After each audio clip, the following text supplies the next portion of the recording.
there, DB? Oh, just cleaning out the deadwood. Okay.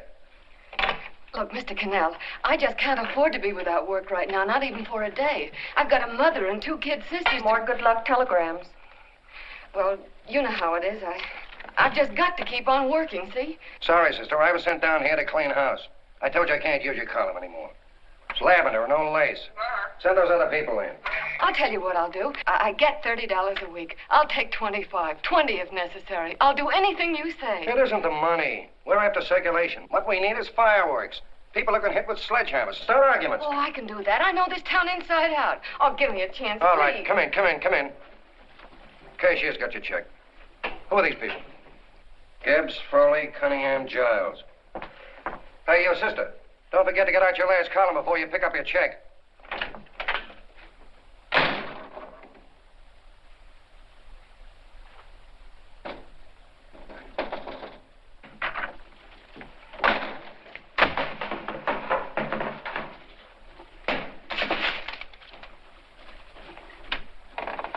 You're a couple of sticks shy in your column, man. Big rich slob like D.B. Norton buys a paper and 40 heads are chopped off.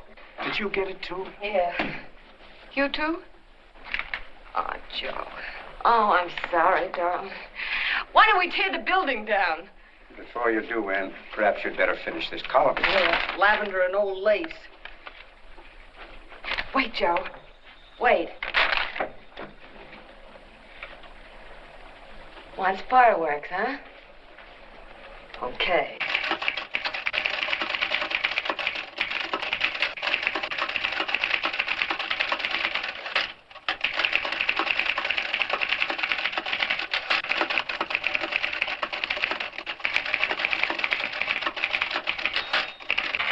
Here.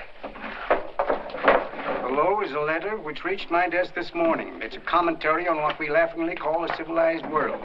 Dear Miss Mitchell, 4 years ago, I was fired out of my job. Since then, I haven't been able to get another one.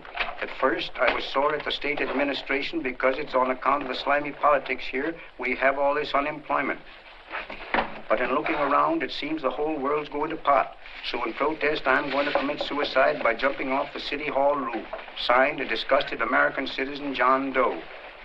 Editor's note, if you ask this column, the wrong people are jumping off the roofs.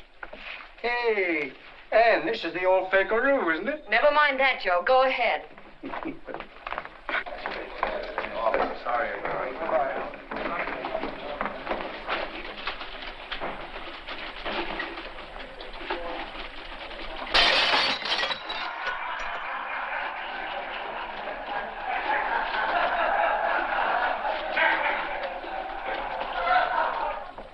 And it's because of the slimy politics that we have all this unemployment here.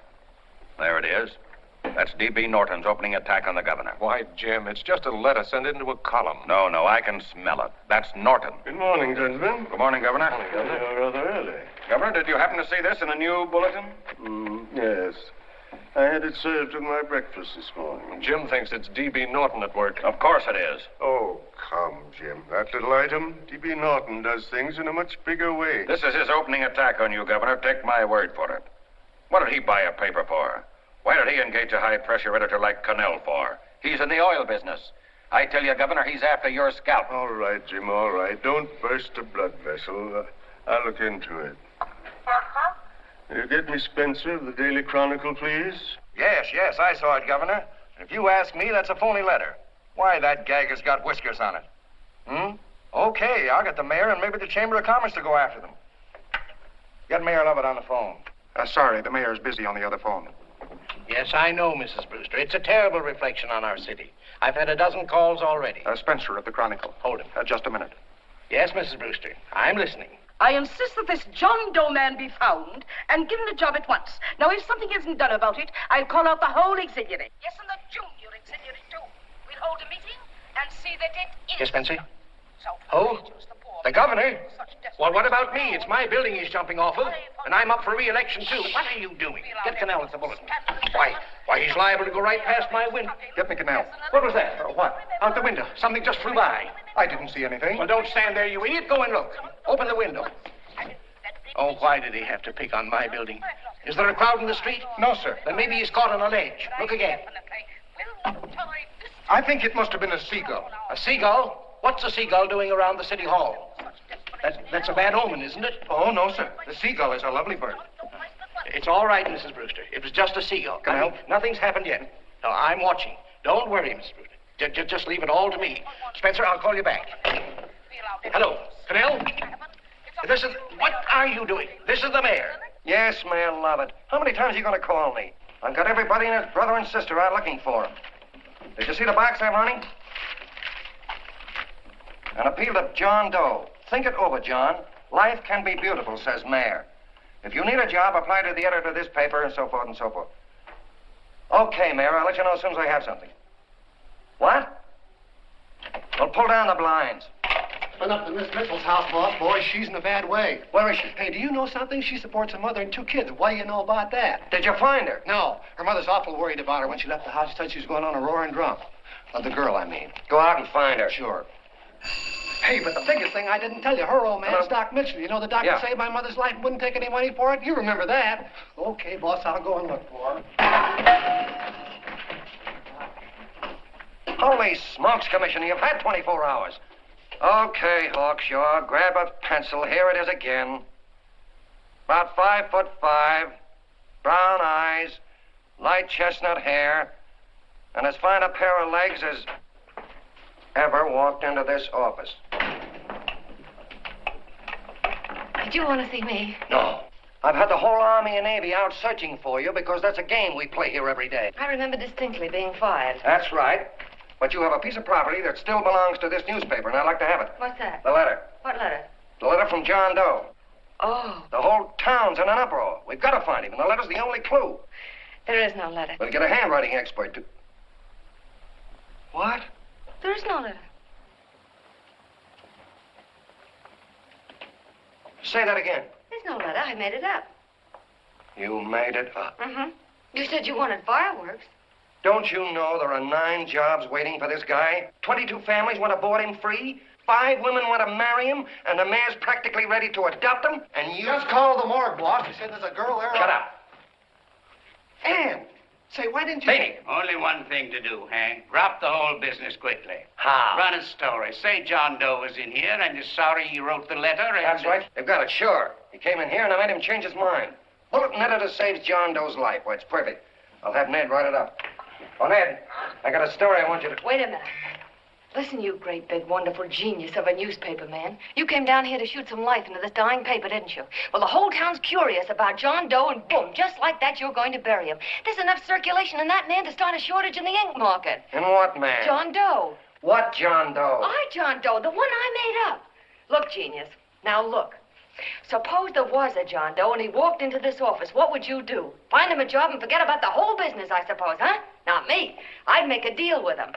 A deal? Sure, when you get hold of a stunt that sells papers, you don't drop it like a hot potato. Well, this is good for at least a couple of months. You know what I'd do? Between now and, let's say, Christmas when he's going to jump, I'd run a daily on. Starting with his boyhood, his schooling, his first job. A wide-eyed youngster facing a chaotic world. The problem of the average man, of all the John Does in the world. Now, then comes the drama. He meets discouragement. He finds the world his feet of clay. His ideals crumble. So what does he do? He decides to commit suicide and protest against the state of civilization. He thinks of the river, but no, he has a better idea. The city hall. Why?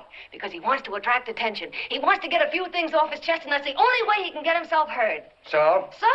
So he writes me a letter, and I dig him up. He pours out his soul to me. And from now on, we quote, I protest by John Doe. He protests against all the evils in the world. The greed, the lust, the hate, the fear. All of man's inhumanity to man. Arguments will start. Should he commit suicide or should he not? People will write in pleading with him. But no, sir, John Doe will remain adamant. On Christmas Eve, hot or cold, he goes. See? Very pretty. Very pretty indeed, Miss Mitchell. But would you mind telling me who goes on Christmas Eve? John Doe. What John Doe? The one we hire for the job, you lunkhead. Wait a minute. Let me get this through this lame brain of mine. Are you suggesting we go out and hire someone to say he's going to commit suicide on Christmas Eve? Is that it? Well, you're catching on. Who, for instance? Anybody. Beanie'll do. Why, sure. Who, me? Jump off a... Oh, no, any time at Christmas. I'm superstitious.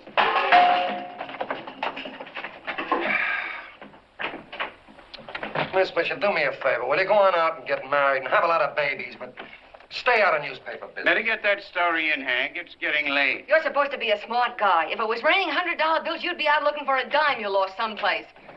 Holy smokes, wasting my time listening to this mad woman. Look, Chief, look at the Chronicle. It's running on John Doe. They say it's a fake. Why the no good the John Doe story amateur journalism. It's palpably phony. It's a wonder anyone is taking it serious. What do you think of those guys? That's fine. That's fine. Now fall right into their laps. Go ahead. Say John Doe walked in and called the whole thing off. You know what that's going to sound like on top of this. That's all, Ned. Thank you. All right. Amateur journalism, huh? Why, that bunch of sophomores. I can teach them more about... Hey, boss, get a load of this. What? Look. What do they want? They all say they wrote the John Doe letter. Yeah, boss. Oh, they all wrote the letter. Tell them all to wait. Look, Mr. Cannell, one of those men is your John Doe. They're desperate and will do anything for a cup of coffee. Pick one out and you can make the Chronicle eat their words. I'm beginning to like this. If you ask me, Hank, you're playing around with dynamite. No. The gal's right. We can't let the Chronicle get the laugh on us.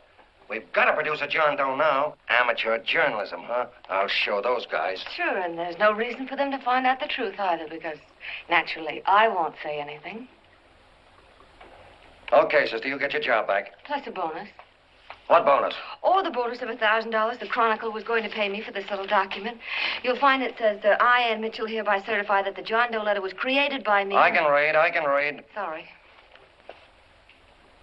You think this is worth $1,000, do you? Oh, the Chronicle would consider it dirt cheap. Packs everything, including a gun. Okay, sister, you got yourself a deal. Now let's take a look at the candidates. The one we pick has got to be the typical average man. Typical American that can keep his mouth shut. Show me an American who can keep his mouth shut and I'll eat him.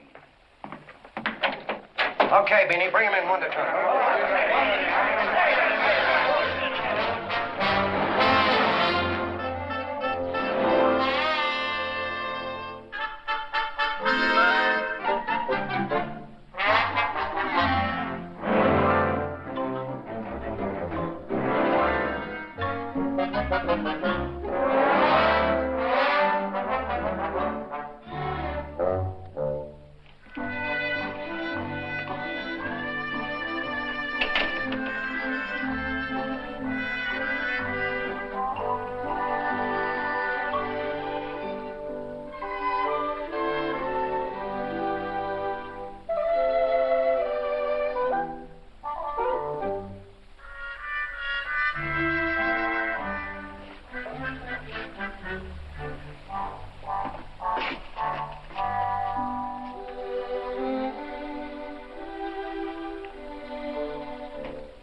Did you write that letter to Miss Mitchell? No, I didn't. What are you doing up here, then? Well, the paper says there were some jobs around loose. Thought there might be one left over. Had any schooling? Yeah, a little. What do you do when you work? I used to pitch. Baseball? Yeah, till the wing went bad. Where'd you play? Bush leagues, mostly. How about family? Got any family? No. Oh, just traveling through, huh? Yeah, me and a friend of mine. He's outside. Looks all right. It's perfect, a baseball player. What could be more American? I wish he had a family, though. Be less complicated without a family. Look at that face, it's wonderful. They'll believe him. Come on. What's your name? Willoughby. John Willoughby. Long John Willoughby, they called me in baseball. Would you like to make some money? Yeah, maybe. Would you be willing to say you wrote that letter and stick by it?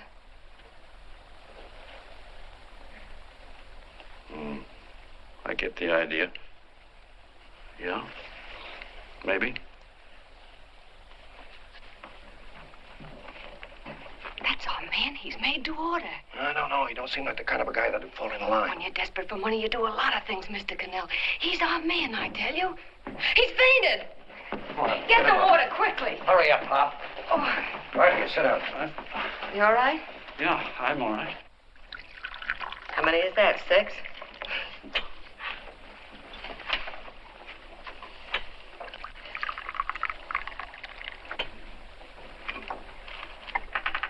Pretty hungry, weren't you?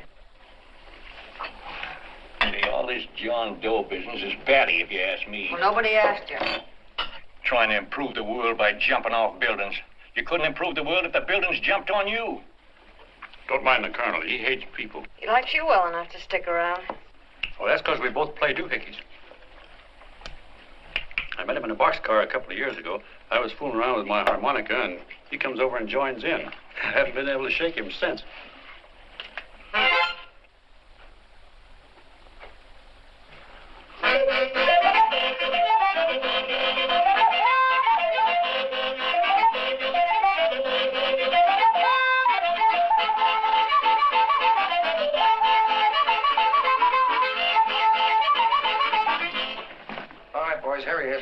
No, you can't take pictures of him like that, eating a sandwich and with a beard. But he's going to jump off a building. Yes, but not because he's out of a job. That's not news. This man's going to jump as a matter of principle. Well, maybe you're right. We'll clean him up and put him in a hotel room under bodyguards. We'll make a mystery out of him.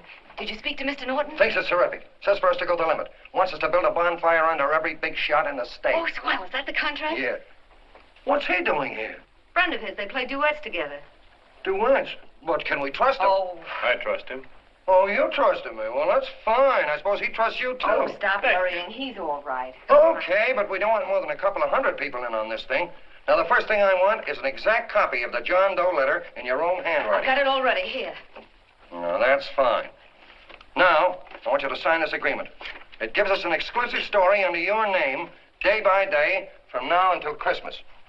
On December 26th, you get one railroad ticket out of town.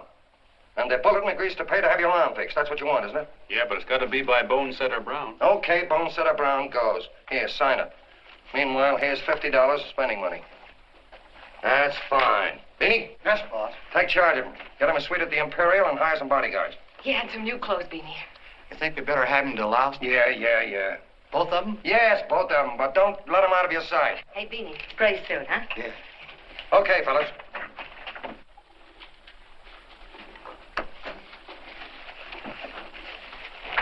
Take it easy, John Doe. And you start pounding that typewriter. Oh, boy, this is terrific. No responsibilities on our part, just statements from John Doe, and we can blast our heads off. Before you pop too many buttons, don't forget to make out that check for $1,000. Okay, fellas, now, let me see. You sit outside the door. Nobody comes in, see? You two fellas sit in here. Hey, pretty nifty, huh? You ain't gonna get me to stay here. Sure you are. No, sir. That spot under the bridge where we slept last night's good enough for me. Say, what'll I do with this baggage? Well, stick him in the bedroom. Give me mine. I ain't staying. You know, we were headed for the Columbia River country before all this John Doe business came up. You remember that, don't you? Sure, I remember. Say, your ears popped coming up in the elevator. Mine did. All along, John. I tell you, it's no good. You're gonna get used to a lot of stuff that's gonna wreck you. Why, that $50 in your pocket's beginning to show up on you already.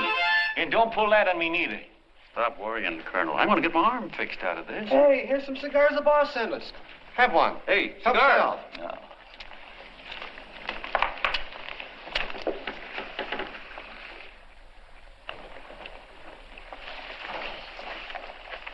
Say, I'll bet you even the major leaguers don't rate an outfit like this. Here, make yourself comfortable. Paper? I don't read no papers, and I don't listen to radios either. I know the world's been shaped by a drunken barber, and I don't have to read it. I've seen guys like you go under before. Guys that never had a worry. Then they got a hold of some dough and went goofy. The first thing that happens Hey, to a did you guy... get a load of the bedroom?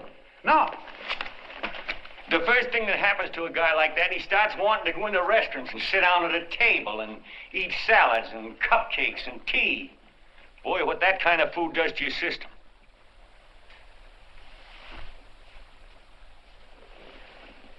The next thing the dope wants is a room.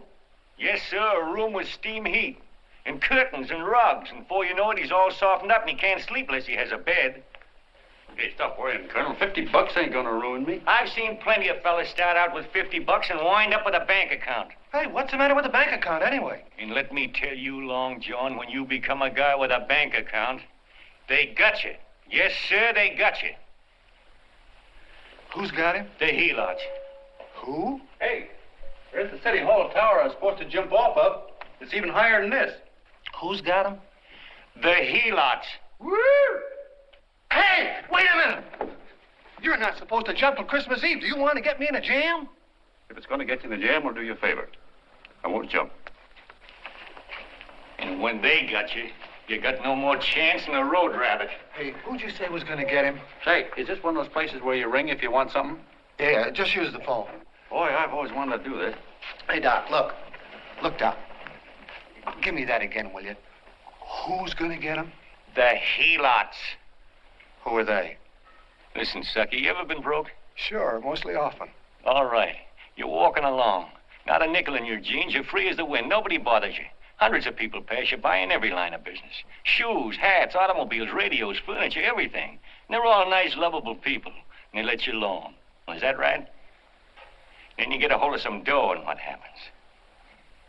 All those nice, sweet, lovable people become helots.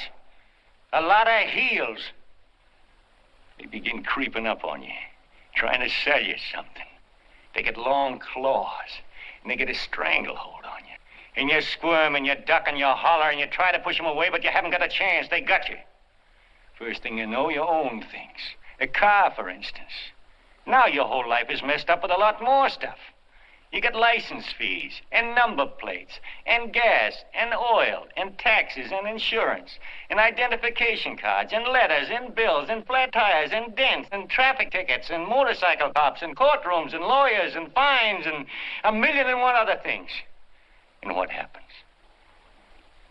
You're not the free and happy guy you used to be. You gotta have money to pay for all those things. So you go after what the other fellas got. And there you are. You're a helot yourself.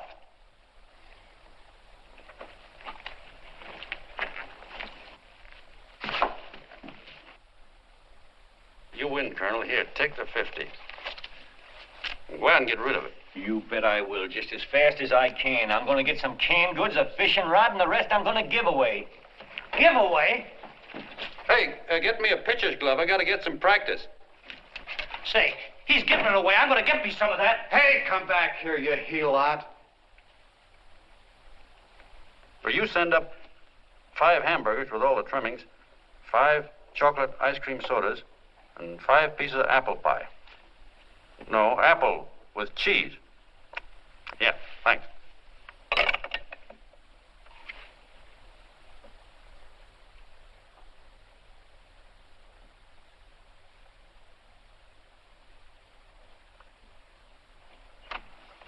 Hello there. Well, well. If it isn't the man about town. All set, Miss Anne. Oh, yes. Let's go. Let's see, we want some action in these pictures. Action? Mm-hmm. That's good. No. This man's going to jump off a roof. Oh. Here, wait a minute. Let me comb your hair. Sit down. There, that's better.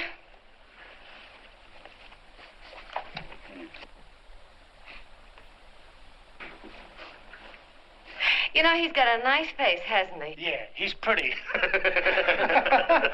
Here, sit down. Quiet, egghead. All right, now a serious expression. Can't. I'm feeling too good. Oh, come on now. This is serious. You're a man disgusted with all of civilization. With all of it? Yes, you're sore at the world. Come on now. Oh, crabby guy, huh? Yeah. No.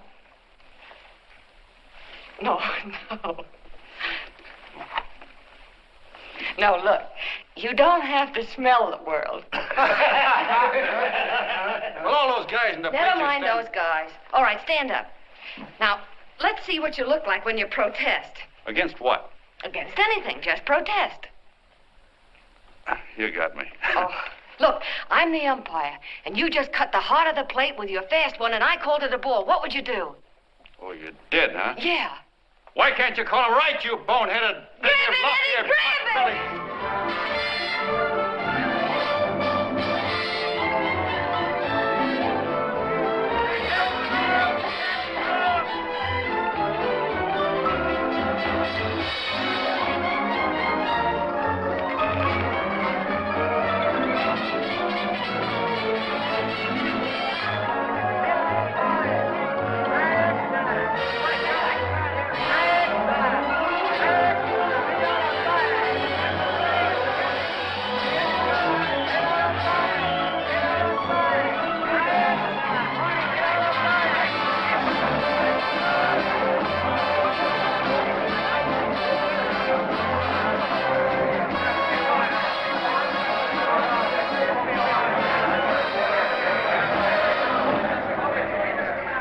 don't care whose picture they're publishing.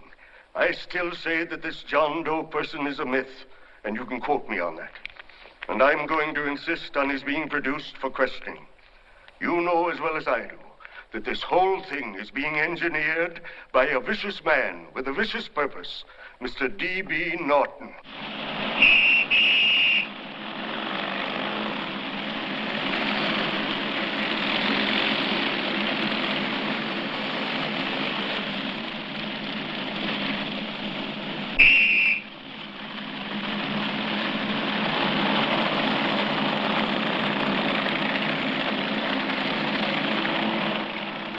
And Miss Mitchell are at the house, sir. Oh, they are? All right. Come on. Personally, I think it's just plain stupidity to drop it. Now, you should see his fan mail. Thousands.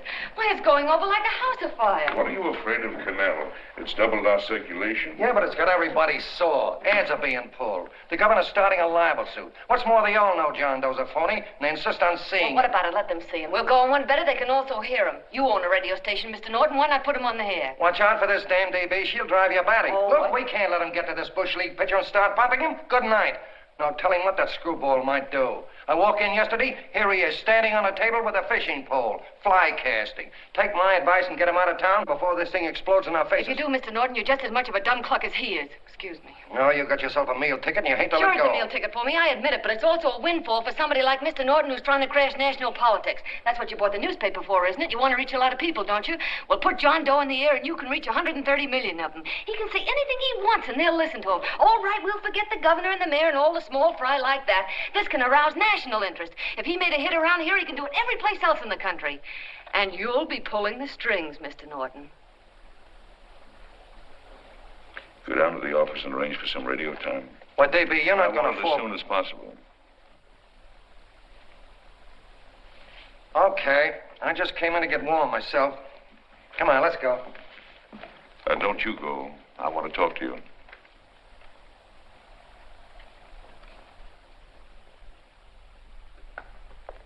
Sit down.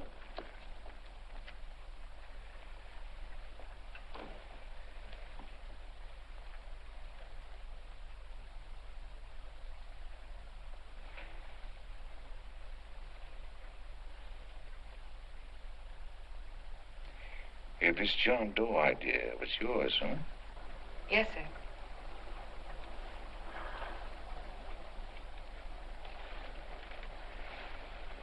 How much money do you get? $30. $30. Well, what are you after? I mean, what do you want? A journalistic career? Money. Money? Well, I'm glad to hear somebody admit it. Do you suppose you could write a radio speech that would put that fellow over? Oh, I'm sure I can. Do it, and I'll give you $100 a week. $100? That's only the beginning. You play your cards right, and you'll never have to worry about money again. Oh, I knew it. Hello. Hello. Whenever there's a pretty woman around. This is my nephew, Ted Sheldon, Miss Mitchell. How do you do? How do you do? All right, Casanova, I'll give you a break. See that Miss Mitchell gets a car to take her home. Always reading my mind, aren't you? Thank you very much for everything. And Miss Mitchell, I think from now on you'd better work directly with me. Yes, sir.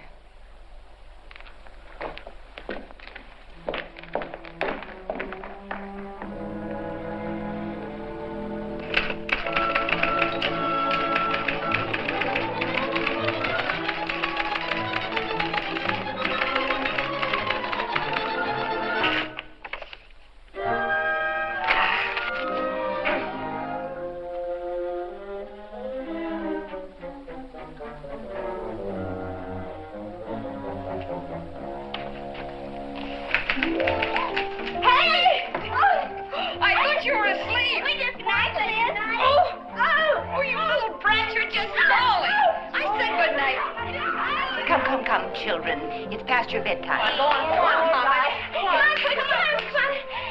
Come on. Now, scooch off the bed. Before through me, I'm done. I'll never get this speech right. Oh, yes, you will, Ann, dear. You're very clever. Yeah, I know. What are you looking for?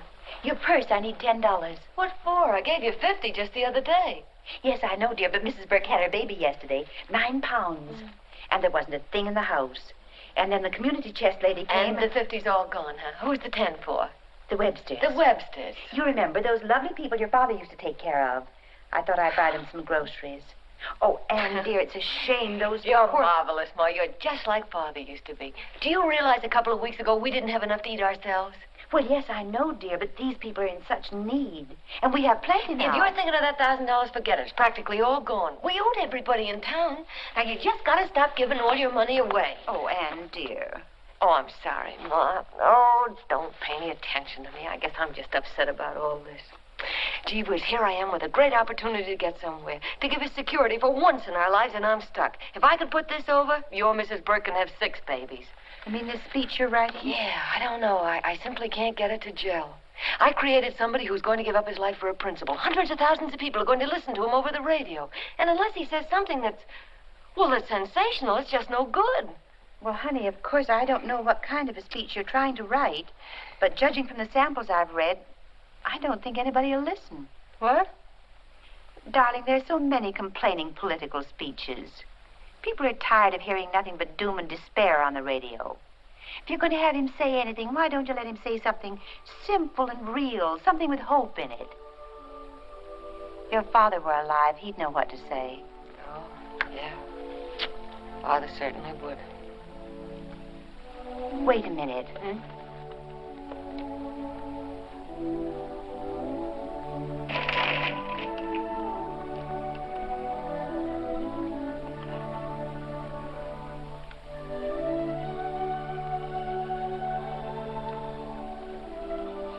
That's your father's diary, Anne.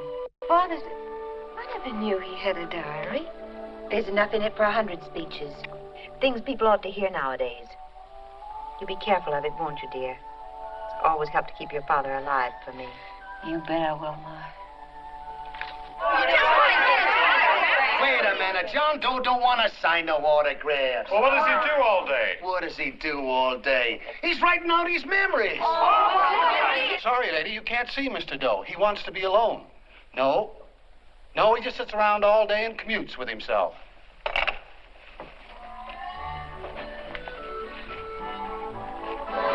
Oh!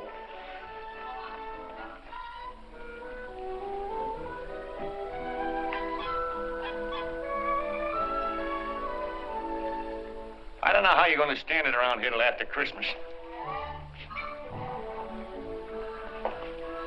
I'll bet you ain't heard a train whistle in 2 weeks.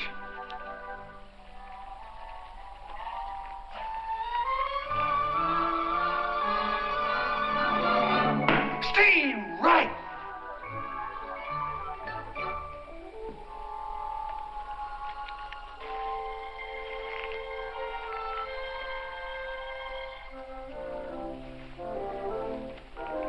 I know why you're hanging around.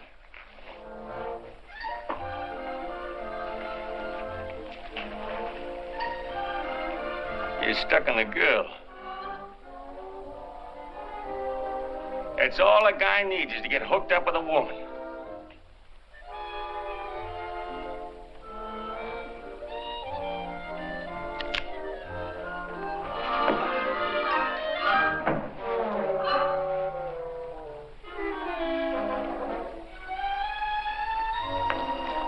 What was that, a single? First baseman dropped the ball. Butterfingers. Tough luck, pal.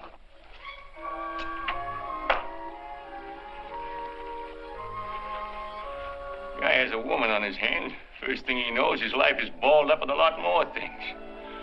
Furniture.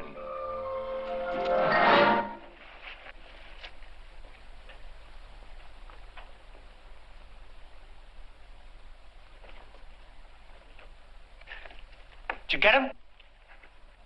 You're out. Swell. What's this, the end of the 8th? 9th.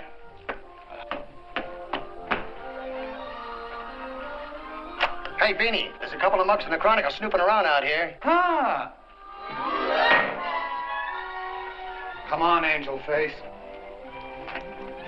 Gangway. What's the score, Angel Face? 3-2, our favor. Gee, that's great.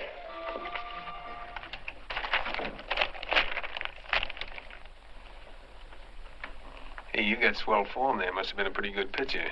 Pretty good. Say, I was just about ready for the major leagues when I chipped a bone in my elbow. I got it pitching a 19-inning game. 19? Yeah. There was a major league scout there watching me, too. And he came down after a game with the contract. You know what? I couldn't lift my arm to sign it. I'll be okay, though, as soon as I get it fixed up.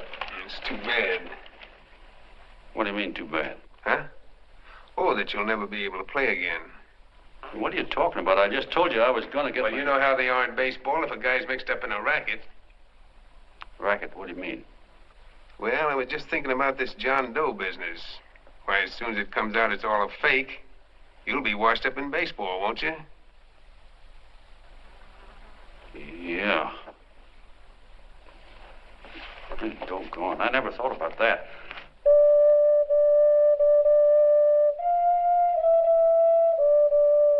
Gosh.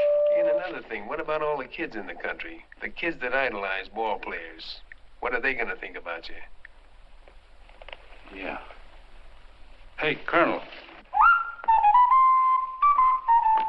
Did you hear that? I gotta figure some way out of this thing. The elevators are still running. I know one way you can do it. How? Well, when you get up there on the radio, all you have to do is to say the whole thing's a frame-up. Make you a hero sure as you're born. Yeah, but how am I going to get my arm fixed? Well, that's a cinch. I know somebody that'll give you $5,000 just to get up on the radio and tell the truth. $5,000? Yeah, $5,000, and he gets it right away. You don't have to wait till Christmas. Look out, Long John. They're closing in on you. Say, who's putting up this dough? Fellow runs the Chronicle. Here's the speech you make, and it's all written out for you. $5,000. Holy mackerel, I can see the helots coming, the whole army of them. It's on the level.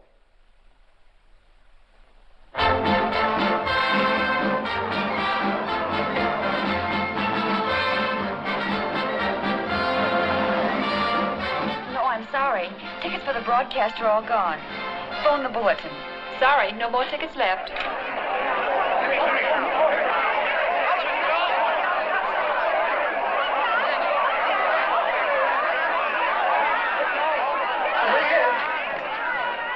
John, all set for the big night? Swell. Turn around. One moment. Now stand still. Hold it, Mr. Doe. Big smile, Mr. Doe. Okay, Keely, that's all. Take him out.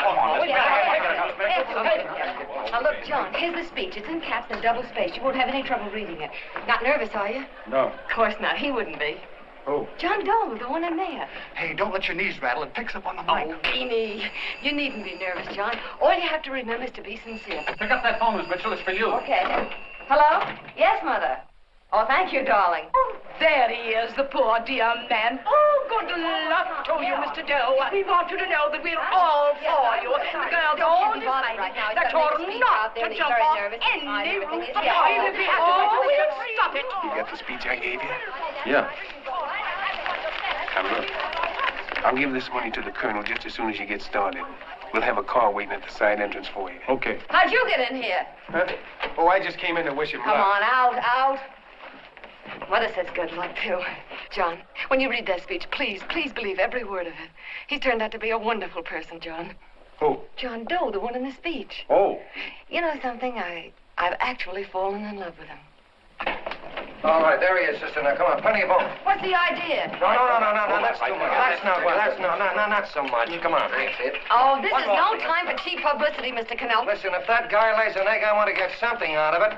I'm getting a Jane Doe ready. Oh, come on. Here. Will you, fellas? Give me a All right, chance. that's I enough. have to raise just one more. Well, that's fine, honey. You go ahead. All right, I You've need been one doing. more. You're very good, honey. Go ahead. How you doing? Oh. All right, Benny, bring him in. Holy smoke, a half a helot. There you are, boss, just like you ordered. Symbols of little people. Okay, get him up. All right, young fella. This is ridiculous, Mr. Cannell. Come on, give me a chance. The man's on the air. Come on, stop it. Oh, fellas, I told you could have had a picture you want to have. No, come on, ask him. We can have a... Come on, that's right. Do what you can get all the pictures you want. Thank you very much. Come on, will you? That's right. Come on, Snooks, you better bail out. Okay, goodbye, Mr. Doe. Beanie. All right. Better get ready. 1 minute to go. Wow, hey, 1 minute to go and the score is nothing to nothing. Now, please, John, you won't let me down, will you? Will you? Of course you won't. If you'll just think of yourself as the real John Doe. Listen, everything in that speech are things a certain man believed in. He was my father, John. And when he talked, people listened. And they listened to you, too. Funny. You know what my mother said the other night? She said to look into your eyes, that I'd see Father there. Hey, what do you say? Okay, we're coming. Come on.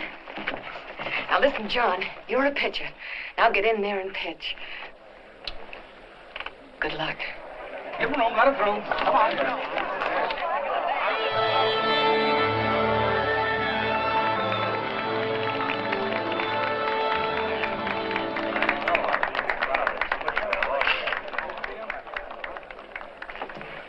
Hey, let's get out of here. There's the door right there. Hey, what are you doing here? That's what I'd like to know. Come on, now. Hey, he's a friend of mine. Never mind, let him alone. He's all right. I'll be right over there pulling for you. No, John, over here.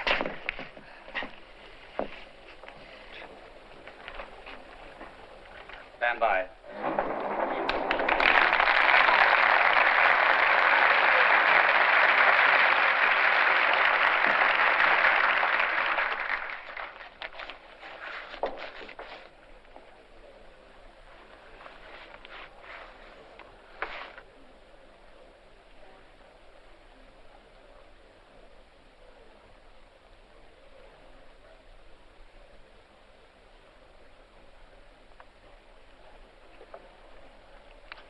Phone the Chronicle. Tell them to start getting those extras out.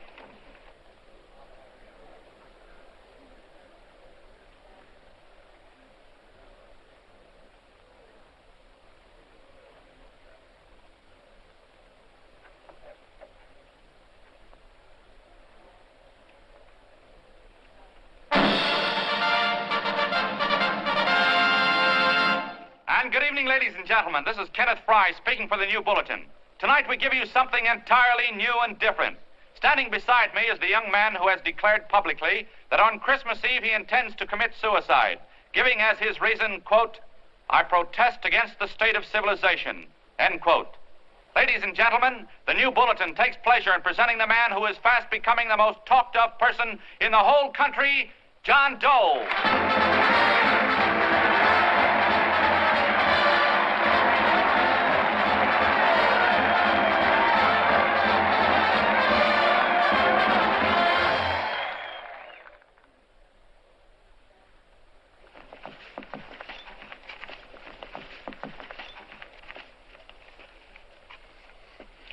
Ladies and gentlemen, I am the man you all know as John Doe. I took that name because it seems to describe the average man. And that's me. And that's me.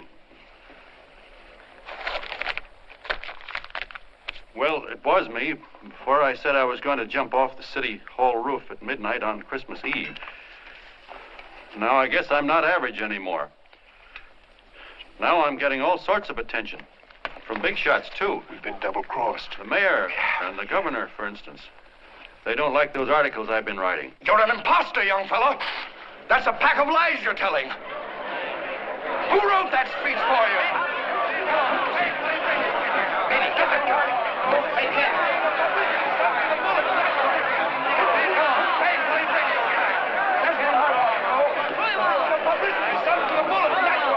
Spencer. Ladies and gentlemen, the disturbance you just heard was caused by someone in the audience who tried to heckle Mr. Doe. The speech will continue.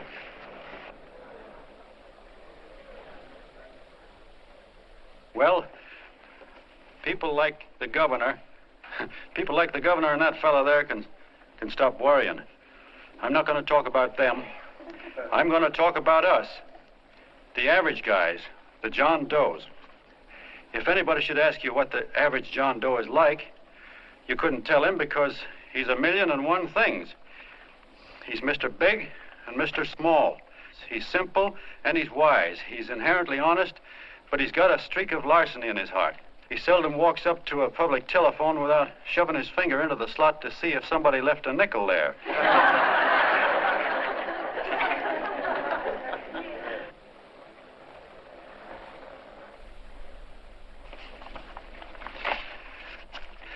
He's the man the ads are written for. He's the feller everybody sells things to. He's Joe Dokes, the world's greatest stooge and the world's greatest strength.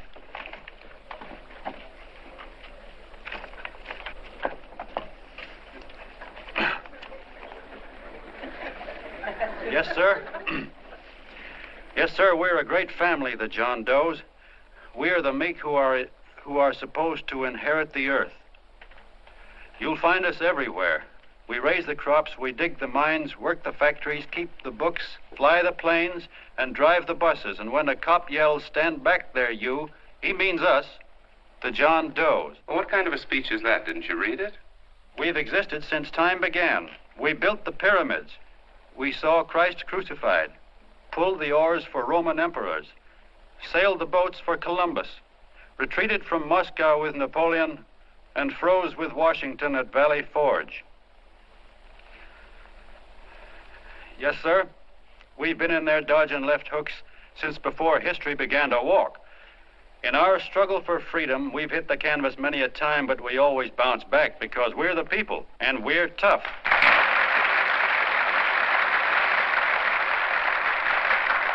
They've started a lot of talk about free people going soft, that we can't take it. That's a lot of hooey. A free people can beat the world at anything, from war to tiddlywinks, if we all pull in the same direction.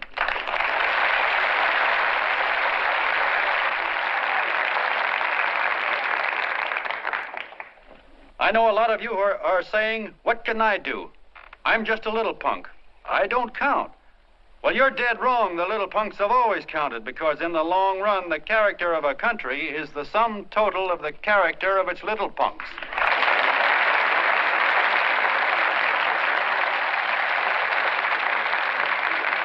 But we've all got to get in there and pitch. We can't win the old ball game unless we have teamwork. And that's where every John Doe comes in. It's up to him to get together with his teammate.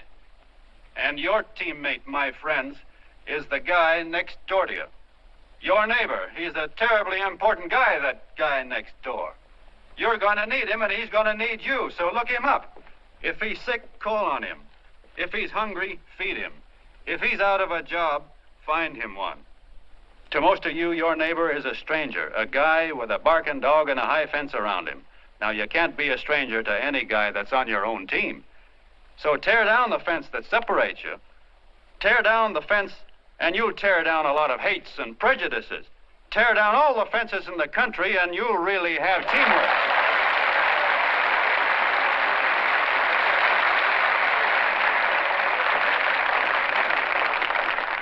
I know a lot of you are saying to yourselves, "He's asking for a miracle to happen. He's expecting people to change all of a sudden." Well, you're wrong. It's no miracle. It's no miracle because I see it happen once every year, and so do you, at Christmas time. There's something swell about the spirit of Christmas, to see what it does to people, all kinds of people. Now, why can't that spirit, that same warm Christmas spirit, last the whole year round? Gosh, if it ever did, if each and every John Doe would make that spirit last 365 days out of the year, we'd develop such a strength, we'd create such a tidal wave of goodwill that no human force could stand against it. Yes, sir, my friends, the meek can only inherit the earth when the John Does start loving their neighbors. You better start right now. Don't wait till the game is called on account of darkness. Wake up, John Doe. You're the hope of the world.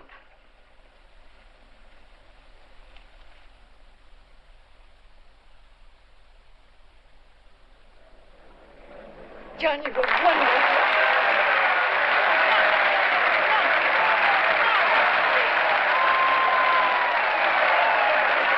Let's get out of here. Now you're talking.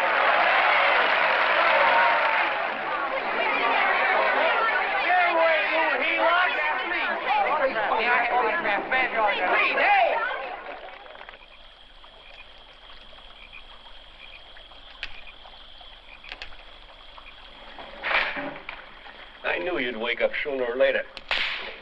Boy, am I glad we got out of that mess. I had the $5,000 sewed up. Could have been on my way to old Doc Brown. You're a pitcher, John, she says. Now, go in there and pitch. What a sucker. Yeah, she's a heel-out just like the rest of them. It's lucky you got away from her. What was I doing up there making a speech anyway? Me, huh? Geez, the more I think about it, the more I could... Tear down all the fences. Why, if you tore one picket off of your neighbor's fence, he'd sue you. $5,000 had it right in my hand. What do you mean he ran away? We'll go after him, find him. That man is terrific.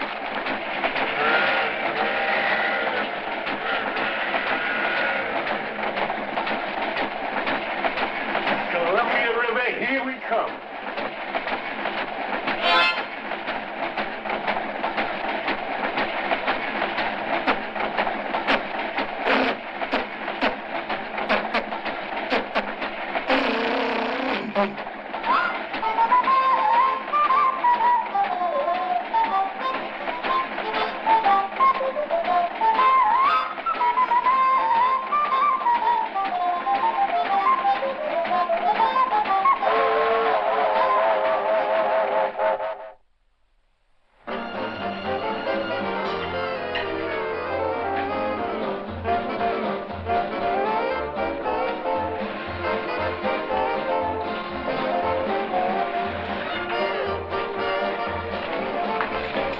Jitterbugs. Yeah. Say, how much money we got left? 4 bits. Better make it donuts, huh? Yeah.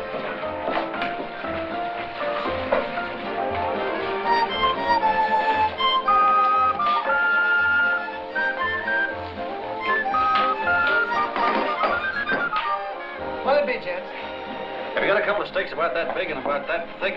Yeah, with hash brown potatoes and tomatoes and apple pie and ice cream and coffee. And donuts, I know. Hey, Ma, Seekers, a pair. Seekers, a pair, coming up. Glad he took the tea out of that.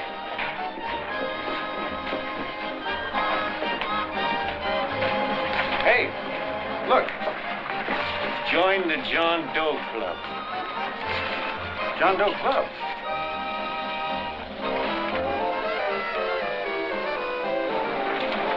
Uh-oh.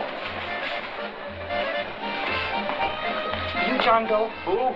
John Doe. Ah, you need glasses, buddy. Oh, but gee, it's a spitting image of John Doe. Yeah, but his name is Willoughby. Oh, I'm John Willoughby. I'm a baseball player. Sure. Oh, no, I know that voice anyway. You can't kid me. You John Doe. Hey, Ma! Ma! That's John Doe. John Doe. Yeah, sitting right there, big as life. Who'd you say it was? John Doe, the big guy there. I know. Pictures in the paper. That's John Guy. John Doe. John Doe. Sitting right there, John Doe. Hey, operator. Dan's Beanery. Look, call everybody in town. John Doe was just in my place. Yeah, he ordered donuts.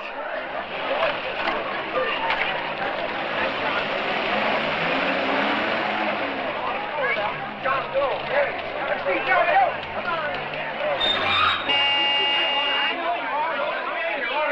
John Doe, we're all neighbors.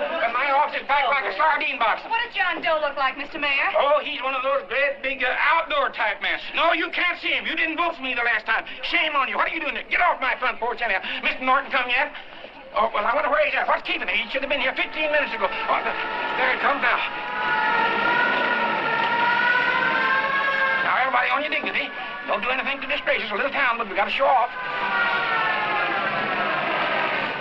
Better let me talk to him. All right, but present it to him as a great cause for the common man. Ah, here he comes. Now, give him room down there. Give him room, folks. Come on now. Come on. Here he comes. Here he comes. Here's Mr. Norton. How do you do, Mr. Norton? I'm Mayor Hawkins. Here's Mr. Norton. Let me go, you darn tool. I'm the mayor. Mr. Norton. Mr. Norton. Mr. Norton. I'm Mayor Hawkins. Your office telephoned me to hold him. Well, that's fine. How is he? Oh, he's fine. He's right in my office there. You know, it's a great honor having John Doe here, and you too. Haven't had so much excitement since the old city hall burned down. People are so excited they nearly tore his clothes off. Oh, Matilda, darling, phone the newspapers, tell them Mr. Norton's here. Step right inside, Mr. Norton. My office. Very comfortable here, Mr. Norton. Just had it air conditioned. Gangway, please. Get room for Mr. Norton. Gangway. Gangway. Here he is, Mr. Norton. Well taken care of. The neighbors are serving him a light lunch. Hello, John. Well, Mr. Mayor, if you don't mind, we'd like to talk to him alone. Why, certainly, certainly. All right, everybody. Clear out. But you all right, quickly now. Come on. Come on. That's it. All right. Don't argue with me here. Wait till we get home. Don't you push me around like that. Even though I'm your wife, you can't push me around. Look, Mr. Norton, I think you got a lot of nerve having those people hold us here. There's nobody holding you here, Mr. Doe. It's only natural There's that nobody holding us here. Let's get going. Incidentally, my name isn't Doe. It's Willoughby. Look, John, something terribly important's happened. They're forming John Doe clubs. We know of 8 already, and they say that there's John Doe clubs? What for? To carry out the principles you talked about in your radio speech. I don't care what they're forming. I'm on my way, and I don't like the idea of being stopped either. Oh, but you don't know how big this thing is. You should see the thousands of telegrams we've received and what they're saying about you. Look, it started as a circulation stunt, didn't it? Well, you got your circulation. Now, why don't you let me alone? Oh, it started as a circulation stunt, but it isn't anymore. Mr. Norton wants to get back of it and sponsor John Doe clubs all over the country. He wants to send you on a lecture tour. Me? Uh-huh. Well, certainly. With your ability to influence people, it might grow into a glorious movement. Say, let's get something straight here. I don't want any part of this thing. If you got an idea I'm going around lecturing to people, why, you're crazy. Baseball's my racket, and I'm sticking to it. Come on, Colonel, let's get out of here. John, Please. I just got rid of one crowd. But please, Mr. Mayor, tell him the John Doe Club wants to talk to him. Let them in, Mr. Mayor. Let them come in. Okay, folks, but remember your manners. No stampeding. Walk slow, like you do when you come to pay your taxes.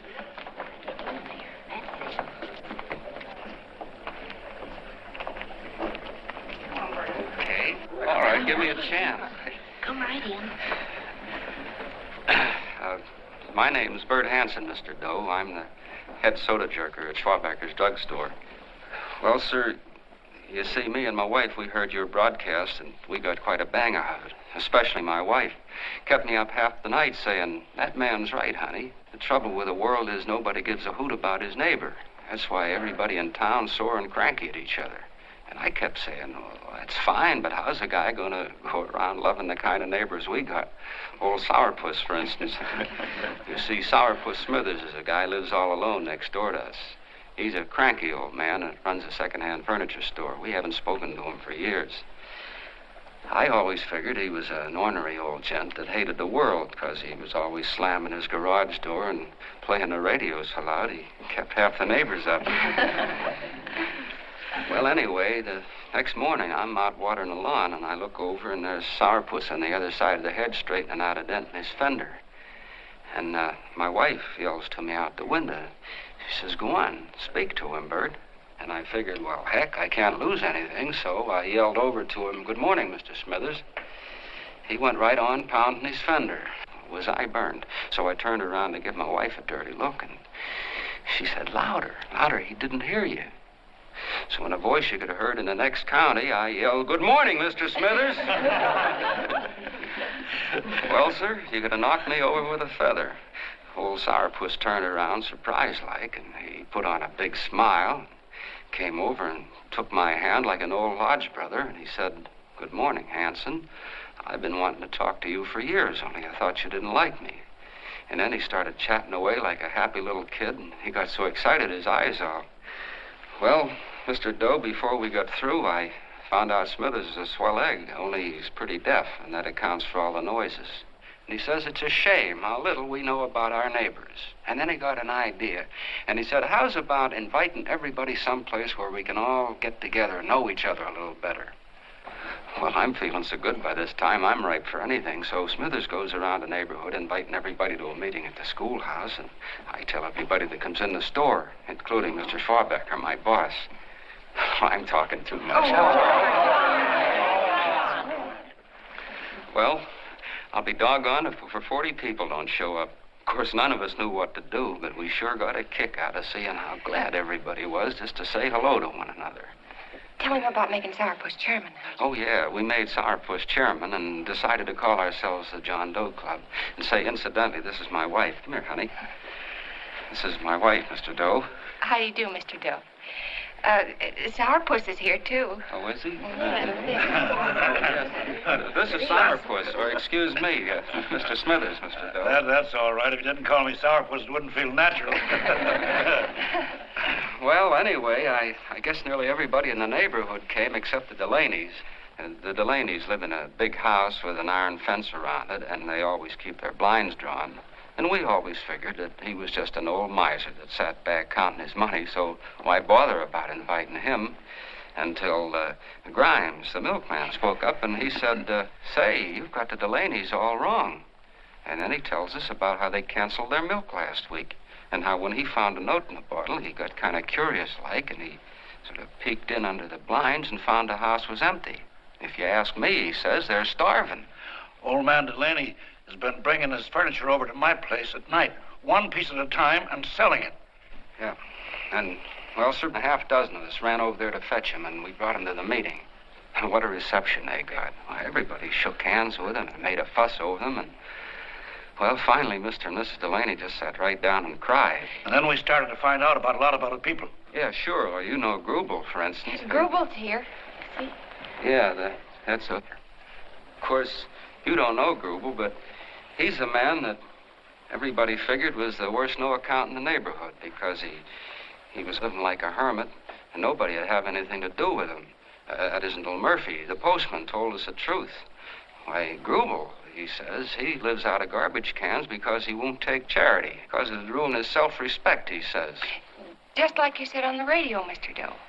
Well, sir, about a dozen families got together and gave Grubel a job watering their lawns. Isn't that wonderful?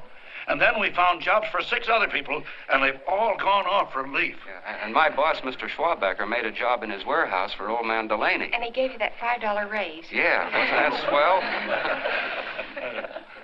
Why, Bert, I feel slighted. I'd like to join, but nobody asked me. Oh, I'm sorry, Mayor, but we voted that no politician could join. Just the John Does of the neighborhood, because you know how politicians are. Well, the reason we wanted to tell you this, Mr. Doe, was just to give you an idea of what you started. And from where I'm sitting, I don't see any sense in you jumping off any building. No. Well, thank you for listening.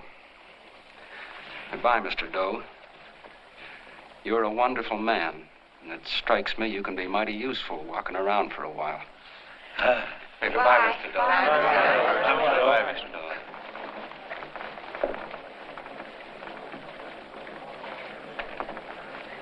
I'm Mrs. Delaney, Mr. Doe. And God bless you, my boy.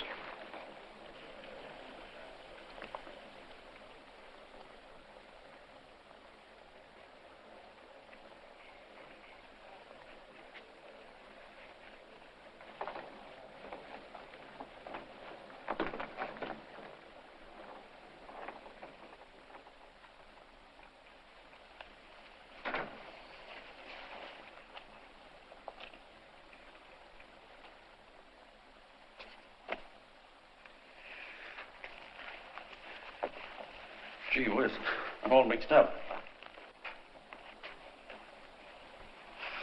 I don't get it. Look, all those swell people think I'm going to jump off a building or something. I never had any such idea. Gosh. A fellow'd have to be a mighty fine example himself to go around telling other people how to... Say, look, what happened the other night was on account of Miss Mitchell here. She wrote the stuff. Don't you see what a wonderful thing this can be? But we need you, John. You're hooked. I can see that right now. They got you. Well, I'm through. For 3 years, I've been trying to get you up to the Columbia River country. First, it was your glass arm. Then it was the radio. And now it's the John Doe clubs. Well, I ain't waiting another minute. Gangway, you helots.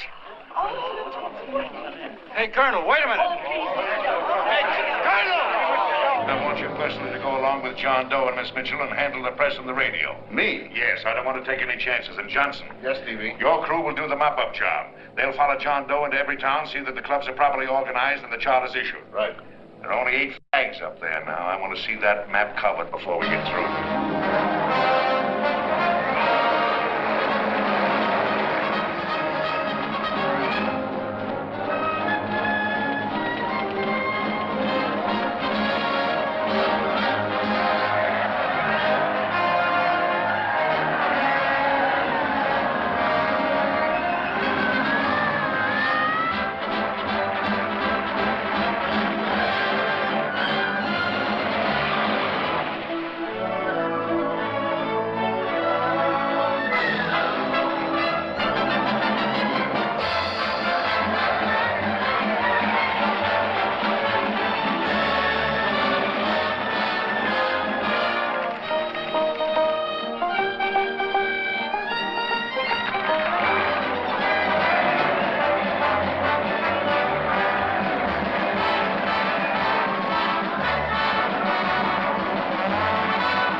like wildfire. If they made demands, I'd understand it. But the John Does ask for nothing. People are going off relief. If this keeps up, I'll be out of a job. As soon as it gets strong enough, we'll find out what John Doe wants. 30 every Thursday. 60 at 60. Who knows what?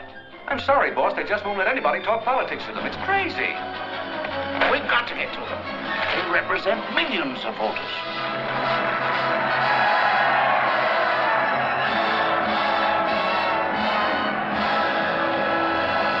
I tell you, ladies and gentlemen, this thing has been nothing short of a prairie fire.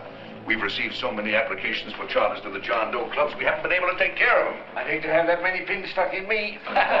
This John Doe convention is a natural. It's going to put our city on the map.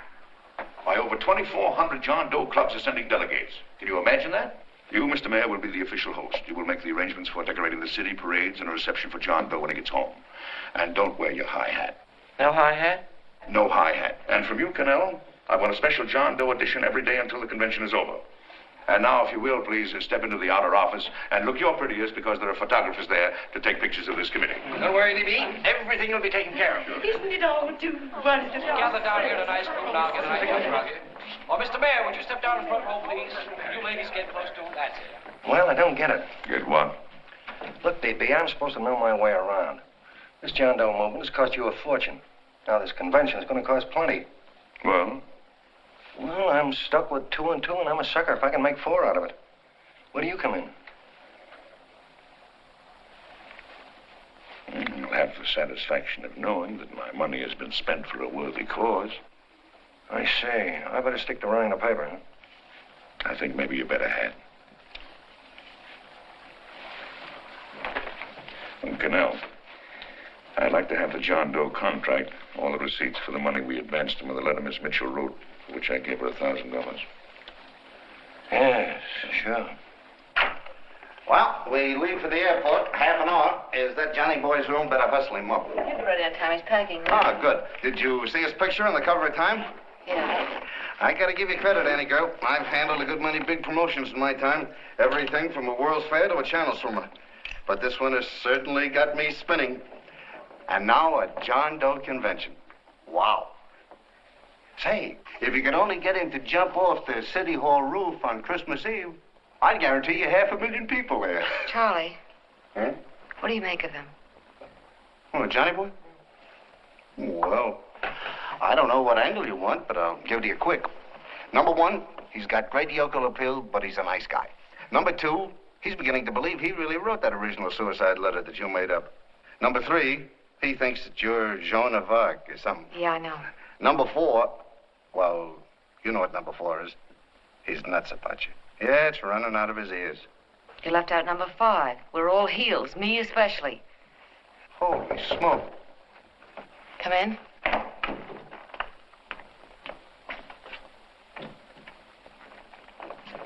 Small pack. Good. I'll go and get Beanie Boy. Okay, Charlie boy.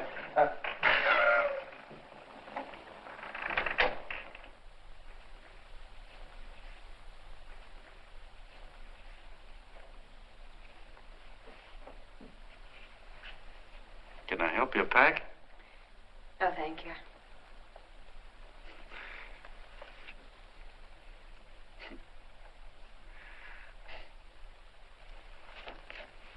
Do you care if I sit down out here? No.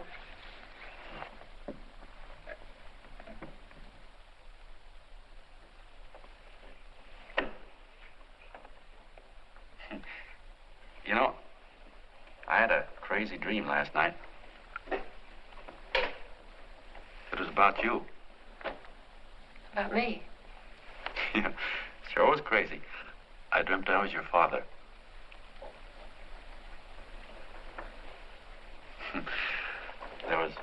There was something I was trying to stop you from doing. So I got up out of bed and I walked right through the wall here, right straight into your room. You know how dreams are. And there you were in bed. But you're a little girl, you know, about 10. And very pretty, too. So I shook you. And the moment you opened your eyes, you hopped out of bed and started running like the devil in your nightgown. You ran right out the window there, and you ran out over the tops of buildings and roofs and everything for miles. And I was chasing you. And all the time you were running, you kept growing bigger and bigger and bigger, and pretty soon you were as big as you are now, you know, grown up. And all the time I kept asking myself, what am I chasing her for?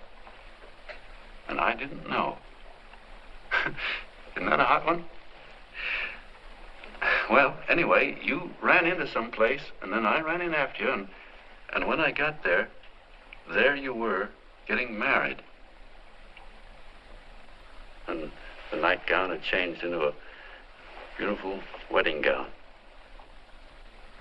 You sure look pretty, too.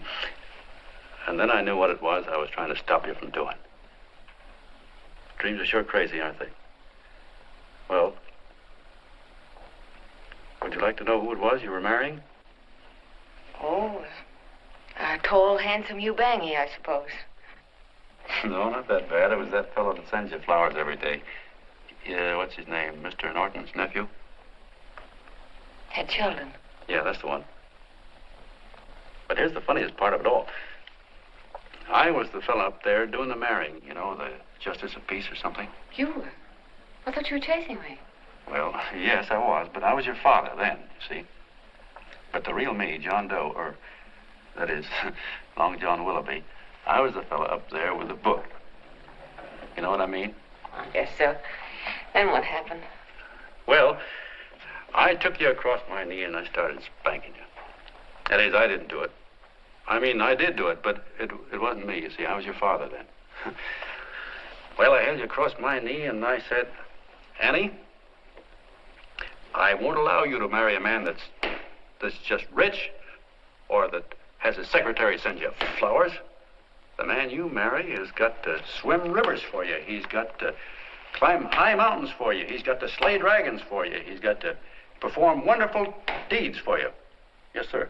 And all the time, the guy up there, you know, with the book, me, just stood there nodding his head. And he said, go to it, Pop. Whack her one from me, because that's just the way I feel about it, too. So he said, come on down here and whack her yourself. So I came down and I whacked you a good one, see? Then he whacked you. And I whacked you another one, and we both started whacking you like... Well, if you're through whacking her, come on, let's get going. Okay, fellas, right in here. You go out the side entrance, there's a bunch of autograph seekers out front. We'll be down with the bags in a minute. Come on, don't make a government project out of this. Hi, Benny. When's our plane take off again? Couple of minutes. How many people do you think we've talked to already, outside the radio, I mean? Oh, I don't know. About 300,000. 300,000. What makes them do it, Ann? What makes them come and listen and get up their John Doe clubs the way they do? I've been trying to figure it out. Look, John, what we're handing them are platitudes, things they've heard 1,000,000 times. Love thy neighbor, clouds have silver linings, turn the other cheek. It's just a... Yeah, I heard them 1,000,000 times, too, but there you are. Maybe they're like me, just beginning to get an idea what those things mean. You know, I never thought much about people before. They were always just somebody to fill up the bleachers. And the only time I worried about them is when they didn't come in to see me pitch. You know, lately I've been watching them when I talk to them. I could see something in their faces. I could feel that they were hungry for something. You know what I mean? Maybe that's why they came. Maybe they're just lonely and wanted somebody to say hello to. I know how they feel. I've been lonely and hungry for something practically all my life.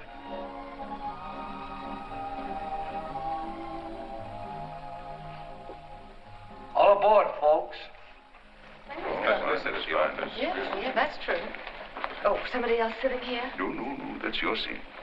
And this is your coat. Mine? A little token of appreciation. Oh, it's beautiful, D.B. Well, I don't quite know what to say. Well, don't say anything at all. Just sit down. Oh. Go ahead, open it. Oh.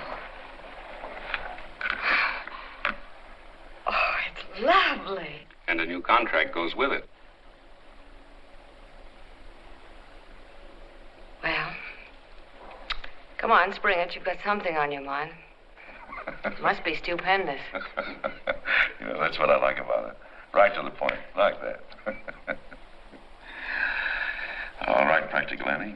Here it is.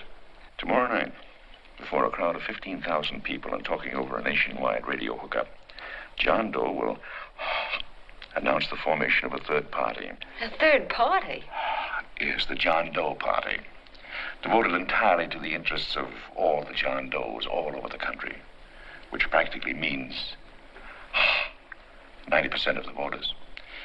He will also announce the third party's candidate for the presidency. A man whom he personally recommends, a great humanitarian, the best friend the John Does have.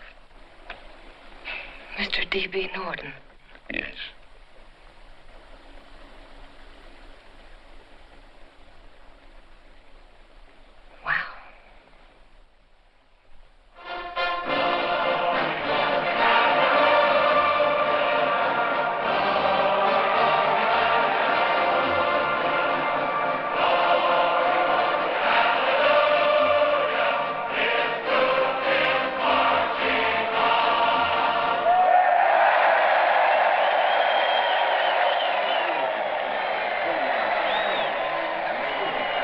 The opening of the convention is hours off. The delegates are already pouring into the ballpark by the droves, with lunch baskets, banners, and petitions asking John Doe not to jump off any roof.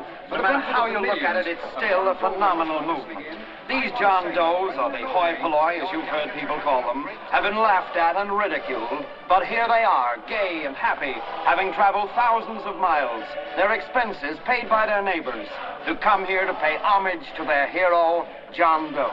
And in these days of wars and bombings, it's a hopeful sign that a simple idea like this can sweep the country. An idea based on friendliness, on giving and not taking, on helping your neighbor and asking nothing in return. And if a thing like this can happen, don't let any of your grumbling friends tell you that humanity is falling apart. This is John B. Hughes, signing off now and returning you to our main studio until 9 o'clock, when the convention will officially open. Oh, John, come in. Say, I'm kind of... It's raining out a little. That's all right. It's good to see you. Sit down. Thanks.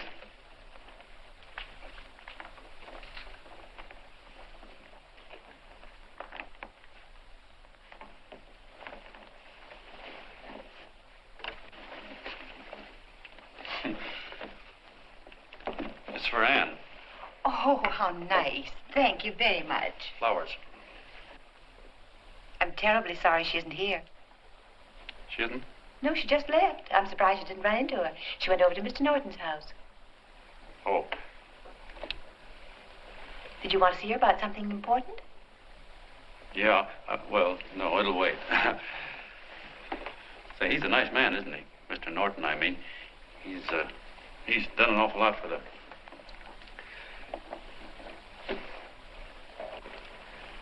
Well, say, my coat's pretty wet.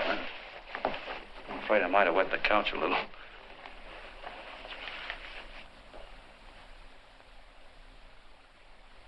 Well, I guess I'll see her at the convention later. Yes, of course. I'll see that she gets the flowers. Thanks. Good night, Mrs. Mitchell. Good night, John.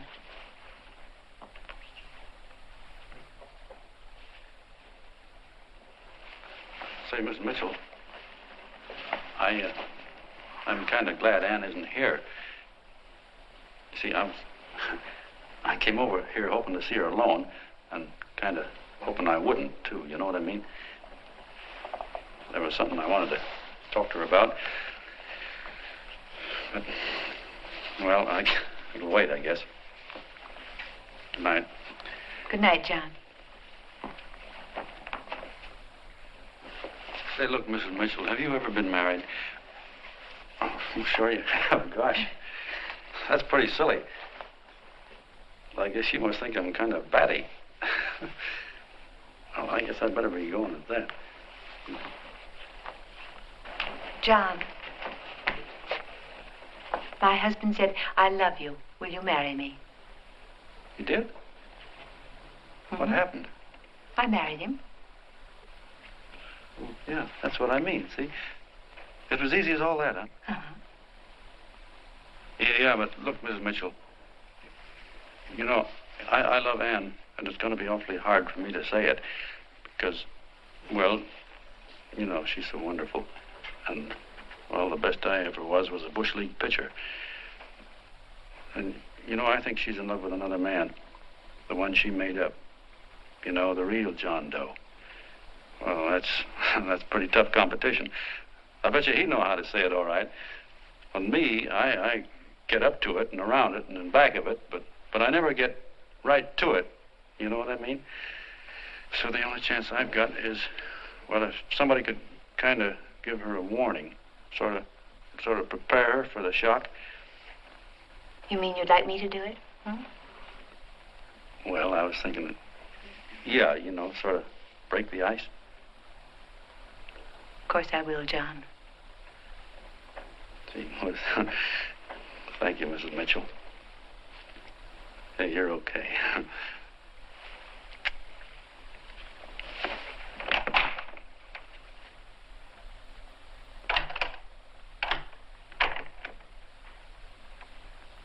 This John Doe meeting is going to be one of the biggest things that ever happened. Why, they're coming from all over. Trains, boxcars, wagons. Look out! Hello, bodyguards. Hey, had your dinner yet? Well, Jim? Oh, that's all right. Well, look, no, go ahead and have your dinner. Wait a minute, John.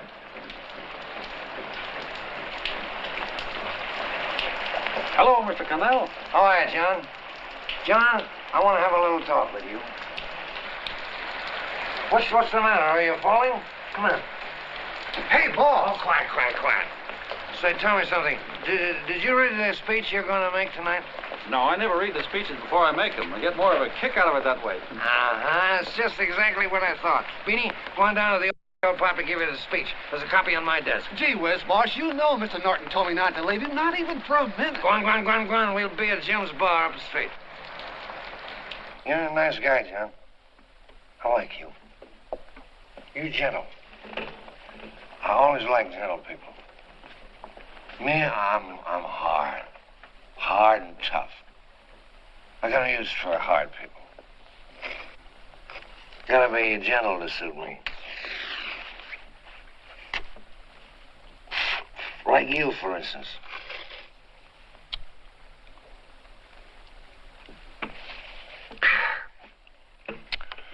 Yep, I'm hard. But you want to know something? I've got a weakness. Never guessed that, would you? Well, I have. Want to know what it is? Star-Spangled Banner. Screw you, huh? Well, maybe it is, but play the Star-Spangled Banner. I'm a sucker for it. Always gets me right here. Know what I mean? Yeah, it gets me right back here. Oh, back there, huh? Well, every man to his own taste. You weren't old enough. You weren't old enough for the World War, were you, Jim? No, of course not. No, you must have been just kidding. I was just ripe and raring to go. You know what my old man did when I joined up? He joined up, too. Got to be a sergeant. And here's a kick for you. We were in the same outfit. Funny, huh?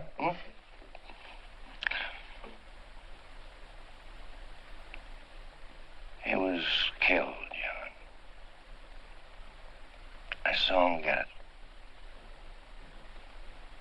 I was right there, and I saw it with my own eyes.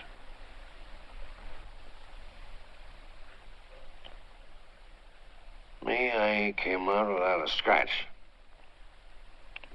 That is, excepting my ulcers.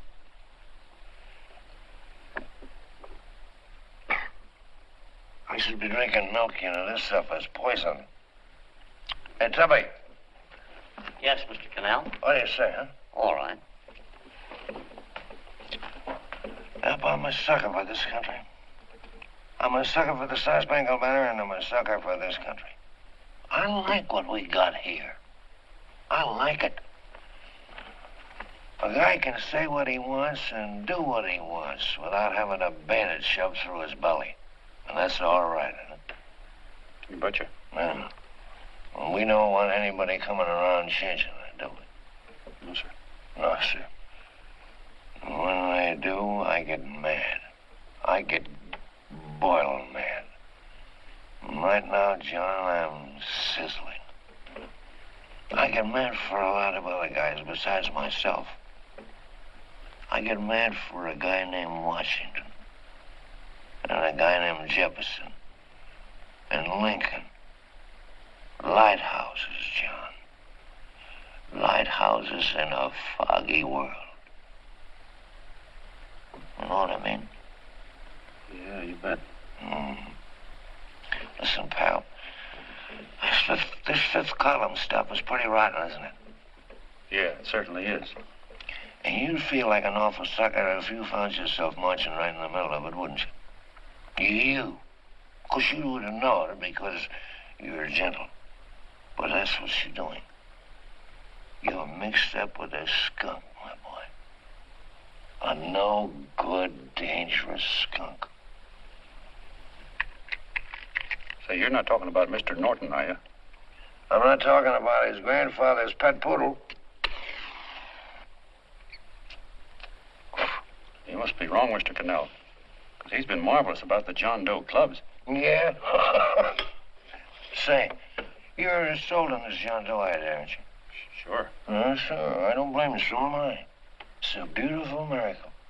A miracle that can only happen right here in the good old USA. And I think it's terrific.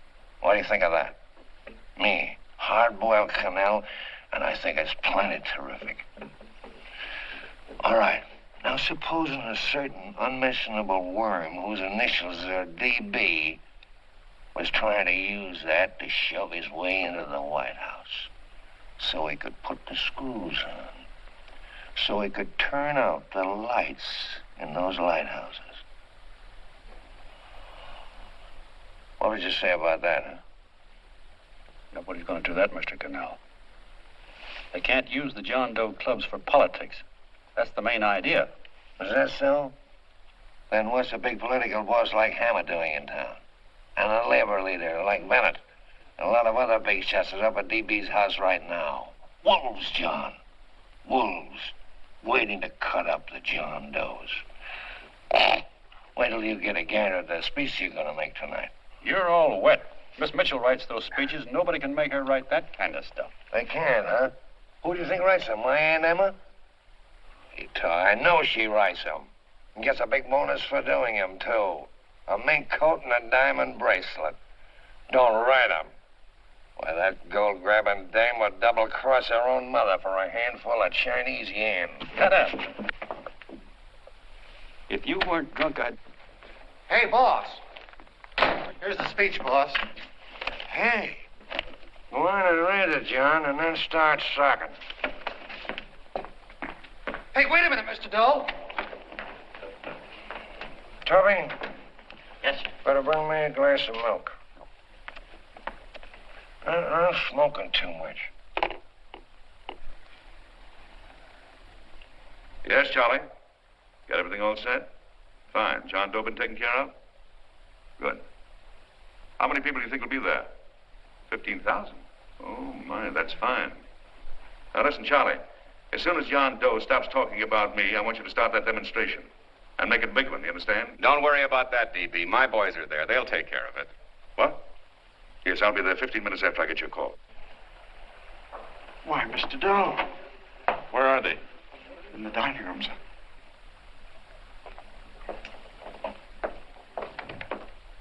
Now, gentlemen, I think we're about ready to throw that great big bombshell. Yeah, well, it's about time. Even a conservative estimate shows that we can count on anywhere between 10 and 20 million John Doe votes. Now, add to that the labor vote that Mr. Bennett will throw in, and the votes controlled by Mr. Hammett and the rest of you gentlemen in your own territories, and nothing can stop us. As I said before, I'm with you, providing you can guarantee the John Doe vote. Don't worry about that. You can count on me on one condition.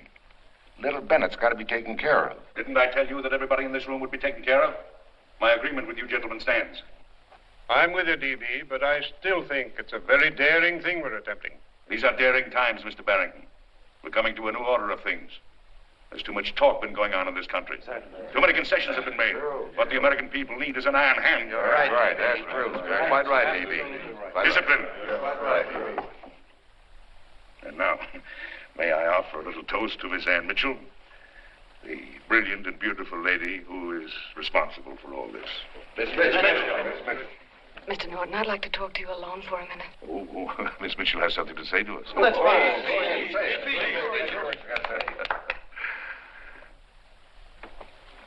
Hello.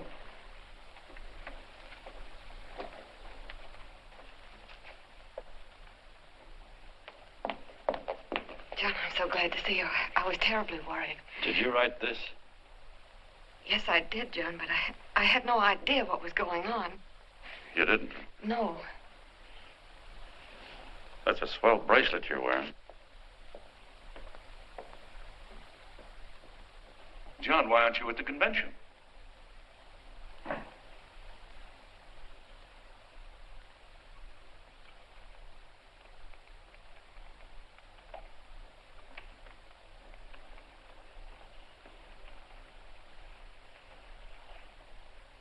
Is there anything wrong? No, nothing's wrong. Everything's fine. So there's going to be a new order of things, huh? Everybody's going to cut himself a nice fat slice of the John Does, eh? You forgot one detail, Mr. Big Shot. You forgot me, the prize stooge of the world. Why, if you or anybody else thinks he's going to use the John Doe clubs for his own rotten purpose, he's going to have to do it over my dead body. Oh, hold on a minute, young man. Hold on. That's rather big talk. I started the John Doe clubs with my money. And I'll decide whether or not they're being properly used. No, you won't. You're through deciding anything. And what's more, I'm going down to that convention and I'm going to tell those people exactly what you and all your fine feathered friends here are trying to cook up for them. And I'm going to say it in my own words this time. Stop it, baby. You ruined us, Stevie. Wait a minute, fella. My uncle wants to talk to you. Listen to me, my son. Before you lose your head completely, may I remind you that I picked you up out of the gutter and I can throw you right back there again? You've got a nerve accusing people of things. These gentlemen and I know what's best for the John Does of America, regardless of what tramps like you think. Get off that righteous horse of yours and come to your senses. You're the fake. We believe in what we're doing. You're the one that was paid the 30 pieces of silver. Have you forgotten that? Well, I haven't. You're a fake John Doe, and I can prove it. You're the big hero that's supposed to jump off tall buildings and things. Do you remember? What do you suppose your precious John Does will say when they find out that you never had any intention of doing it, that you were being paid to say so? You're lucky they didn't run you out of the country. And with the newspapers and the radio stations that these gentlemen control, we can kill the John Doe movement deader than a doornail. We'll do it, too, the moment you step out of line. Now, if you still want to go to that convention and shoot your trap off, you go ahead and do it.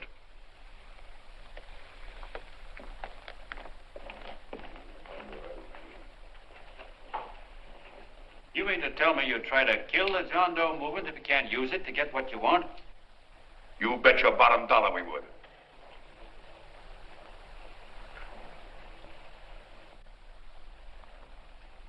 Well, that certainly is a new low.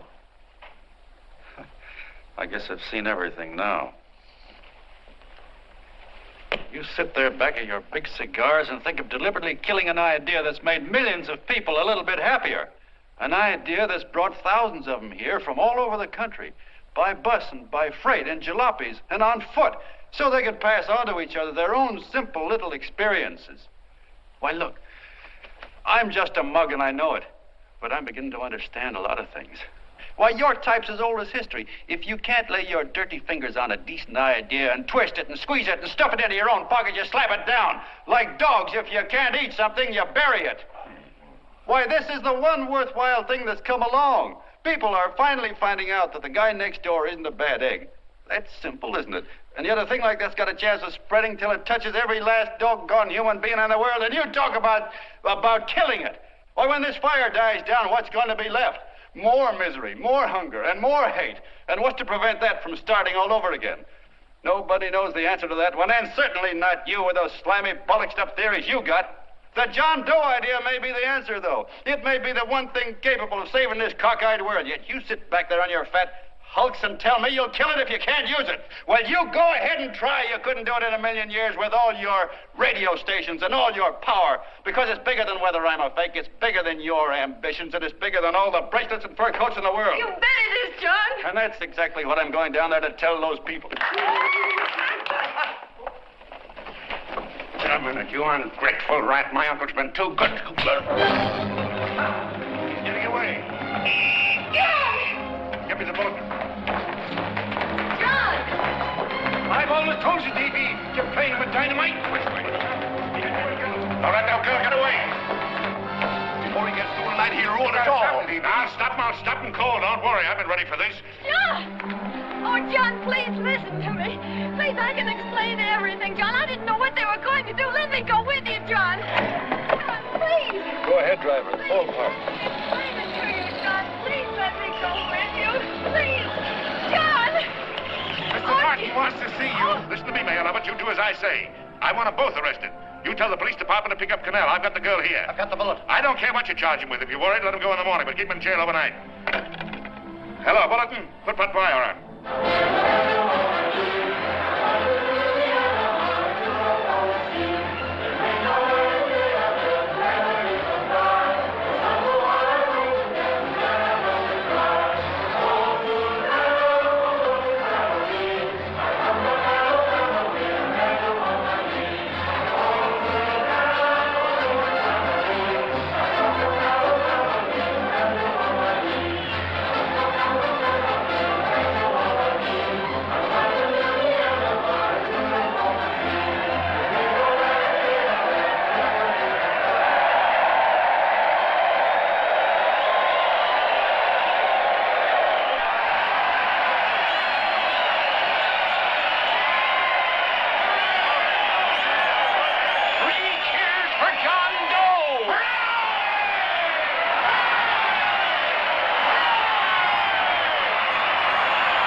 Ladies and gentlemen, let us have a moment of silent prayer for the John Does all over the world, many of whom are homeless and hungry. Rise, please. Everybody rise.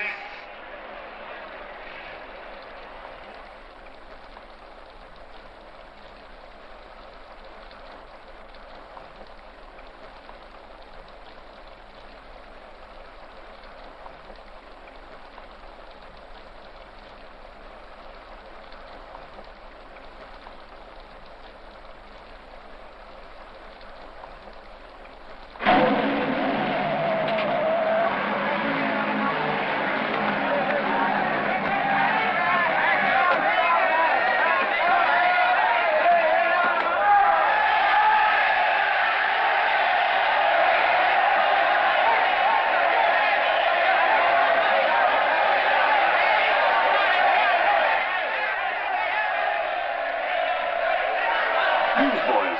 Hundreds of yelling newsboys are swarming into the park like locusts. They're yelling John Doe's a fake. Fake.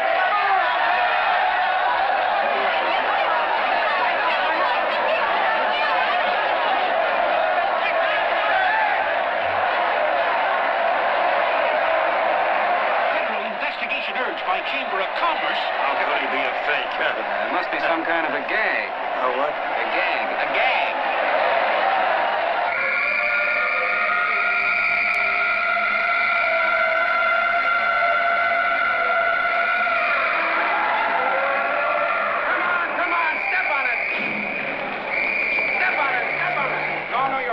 now, so let's get going. Wait for the paper. Hey, miss, will you autograph my balloon? Sure.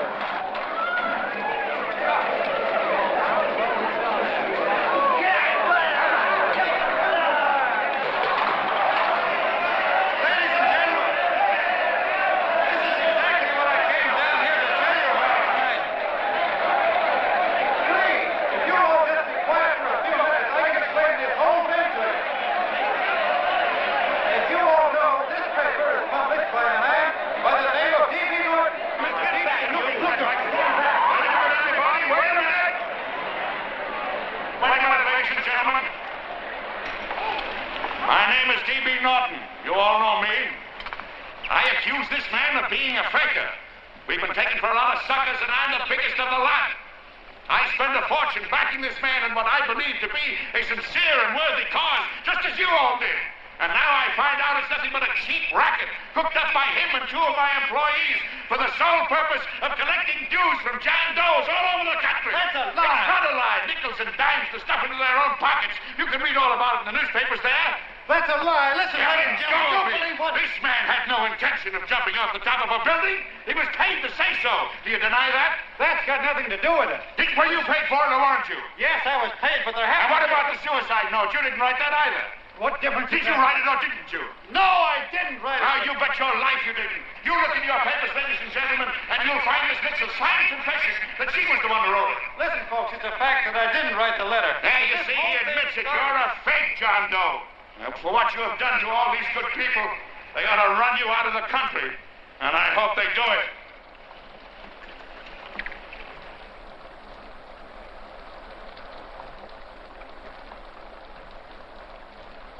Speak up, John. We believe you.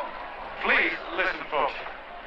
Now that he's through shooting over his face, I've got a couple of things to tell you about. Come on, the rest of you get in here and riot. Break this crowd up. Come on. I'm sorry, folks, but we can't hear him anymore. Something's gone wrong with the loudspeakers. John Doe's a fake! Boo! They can't hear me. Boo! This thing's not working. Ladies and gentlemen.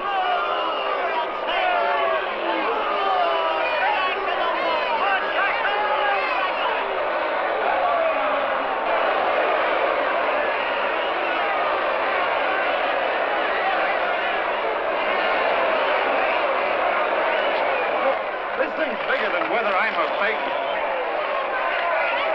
Look, Kurt, you believe me, don't you? Sure. I believe you. Walking my legs off, digging up 5,000 signatures for a phony. Well, there you are, Mr. Doe. 5,000 names asking you not to jump off any roof. It makes no difference, Bert. The idea's still good. We don't have to give up our club. Yeah, well, you can have it. They're starting to throw things. Somebody's going to get hurt. I'm afraid it'll be John Doe. Listen to that mob.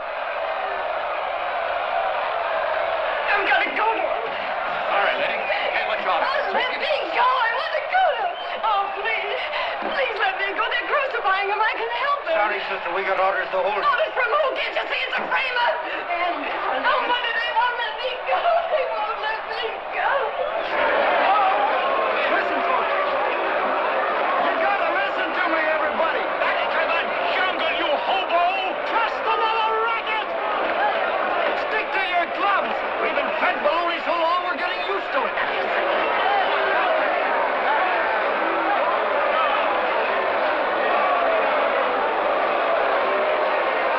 The idea is still good. Believe me, folks.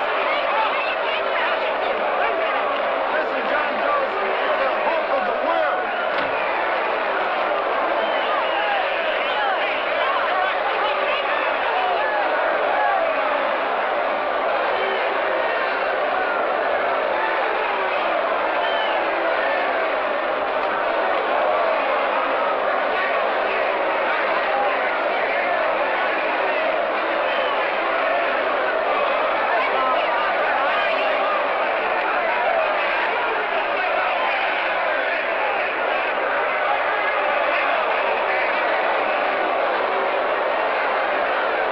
He's finally managed to get him out of the park. If that boy isn't hurt, it'll be a miracle. Ladies and gentlemen, this certainly looks like the end of the John Doe movement. Well, boys, you can chalk up another one to the Pontius Pilates.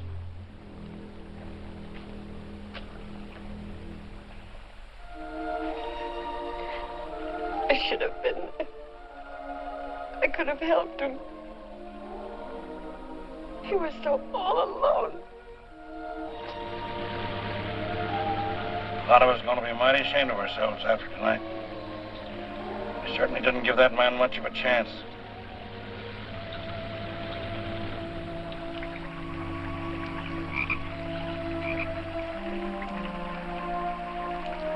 Have some more coffee, Long John? No thanks, Carl.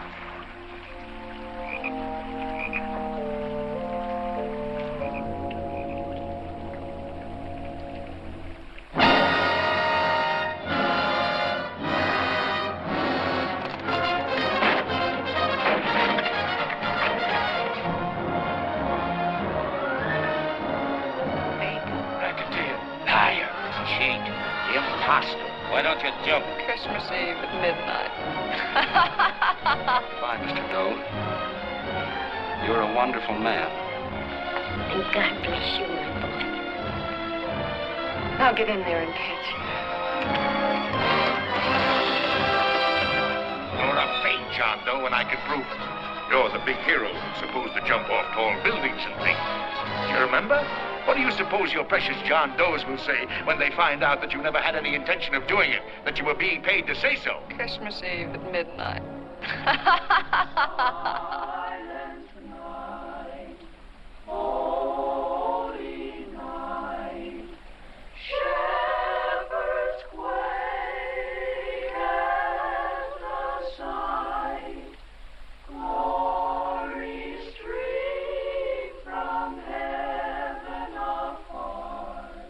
Merry Christmas, son.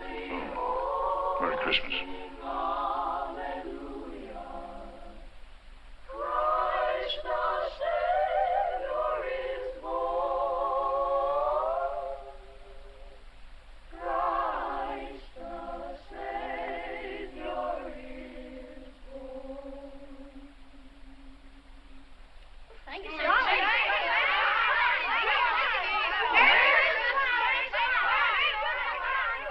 Who? John Doe. Is that screwball still around? Dame's been calling all day. Sure, I know. Yeah, at midnight, huh? Okay, lady. We'll have the place surrounded with nets. They're laughing at me.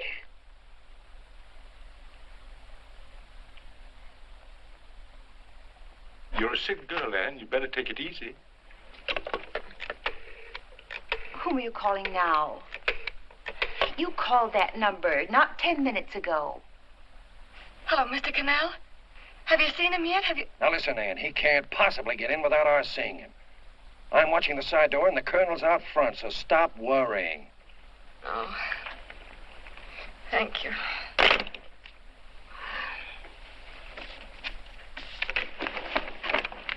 What, Ann? Anne, don't be foolish. If this isn't the craziest, the battiest, the looniest wild goose chase I ever heard of. Oh, shut up, Bert. Sourpuss is right. Yeah, well, if he is, I'm a banana split. That man is going to be on that roof. Don't ask me how I know. I just know, and you know it as well as I do. Sure. I'd like to believe in fairy tales, but a guy that's a fake isn't going to jump off any roof. I don't think he was any fake, not with that face. And anyway, what he stood for wasn't a fake. Okay, honey, okay.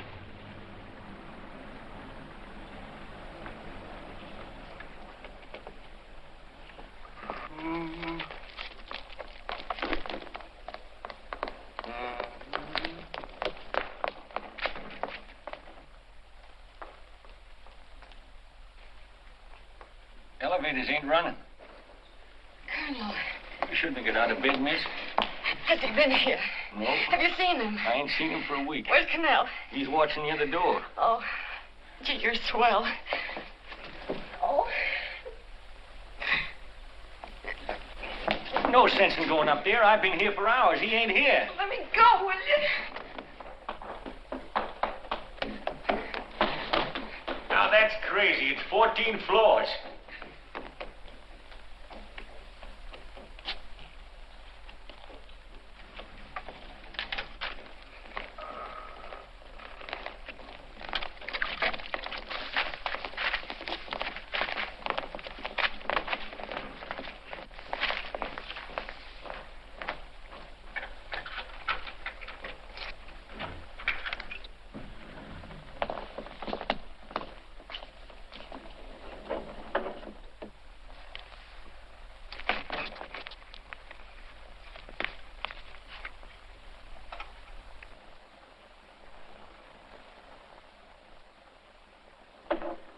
far as the elevator goes.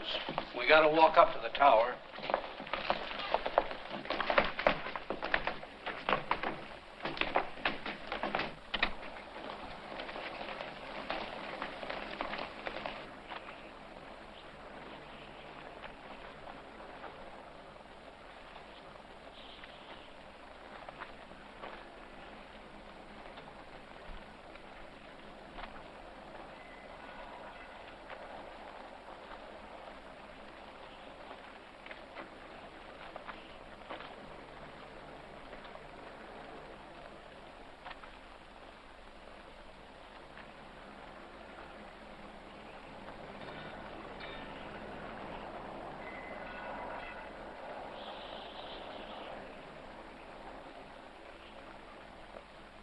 That tramp was probably full of Christmas cheer and asleep in some flop house. Let's go. I've got to decorate my tree.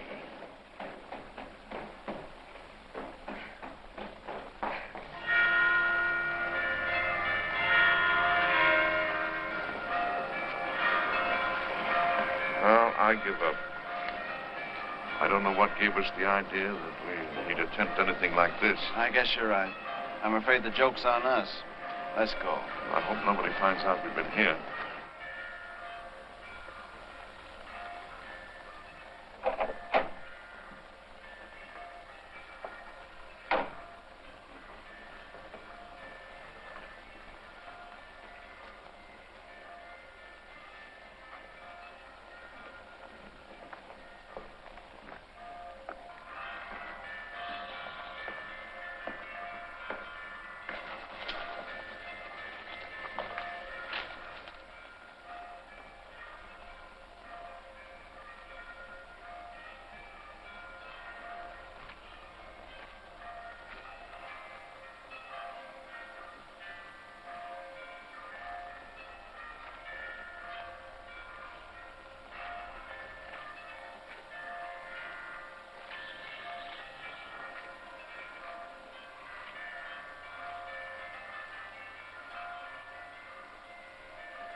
I wouldn't do that if I were you, John.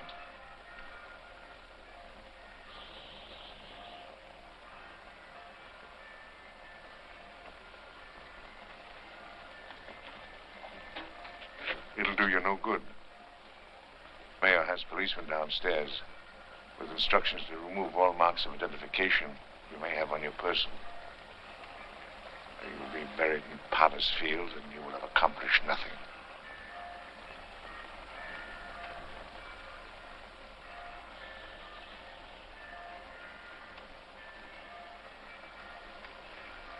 I've taken care of that. I've already mailed a copy of this letter to Mr. Cannell. John, why don't you forget this foolishness? Stop right where you are, Mr. Norton, if you don't want to go overboard with me.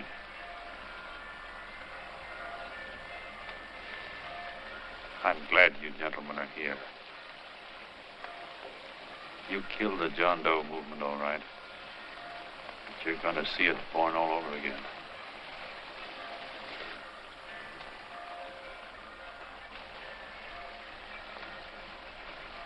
Now, take a good look, Mr. Norton. John! John! Oh, John, no, I won't let you unlock it, darling. Oh, please. Please don't give up. We'll start all over again. Just you and I. It isn't too late. The John Doe movement isn't dead yet. You see, John, it isn't dead or they wouldn't be here. It's alive in them. They They kept it alive by being afraid of it. That's why they came up here. Oh, darling. Sure, it should have been killed. It was dishonest. But we can start clean now. Just you and I. It'll grow, John, and it'll grow big because it'll be honest this time. Oh, John, if it's worth dying for, it's worth living for. Oh, please, John. Oh. Oh, please, please, God, help me. John, look at me. You want to be honest, don't you? Well, you don't have to die to keep the John Doe idea alive. Someone already died for that once. The first John Doe. And he's kept that idea alive for nearly 2,000 years. It was he who kept it alive in them. And he'll go on keeping it alive forever and always. For every John Doe movement these men kill, a new one will be born. That's why those bells are ringing, John. They're calling to us. Not to give up, but to keep on fighting, to keep on pitching. Oh, don't you see, darling? This is no time to give up. You and I, John, we... Oh, no. No, John. If you die, I want to die, too. Oh, I love you. Oh, John.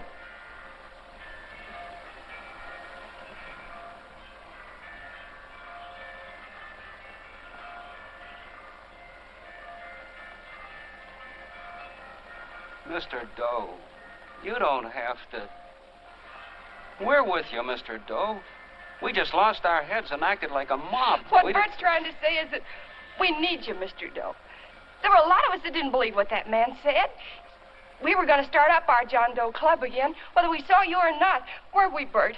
And there were a lot of others that were going to do the same thing. Well, Mr. Sourpuss even got a letter from his cousin in Toledo. I got it right here, Mr. Doe. Only it'd be a lot easier with you. Please. Please come with us, Mr. Doe.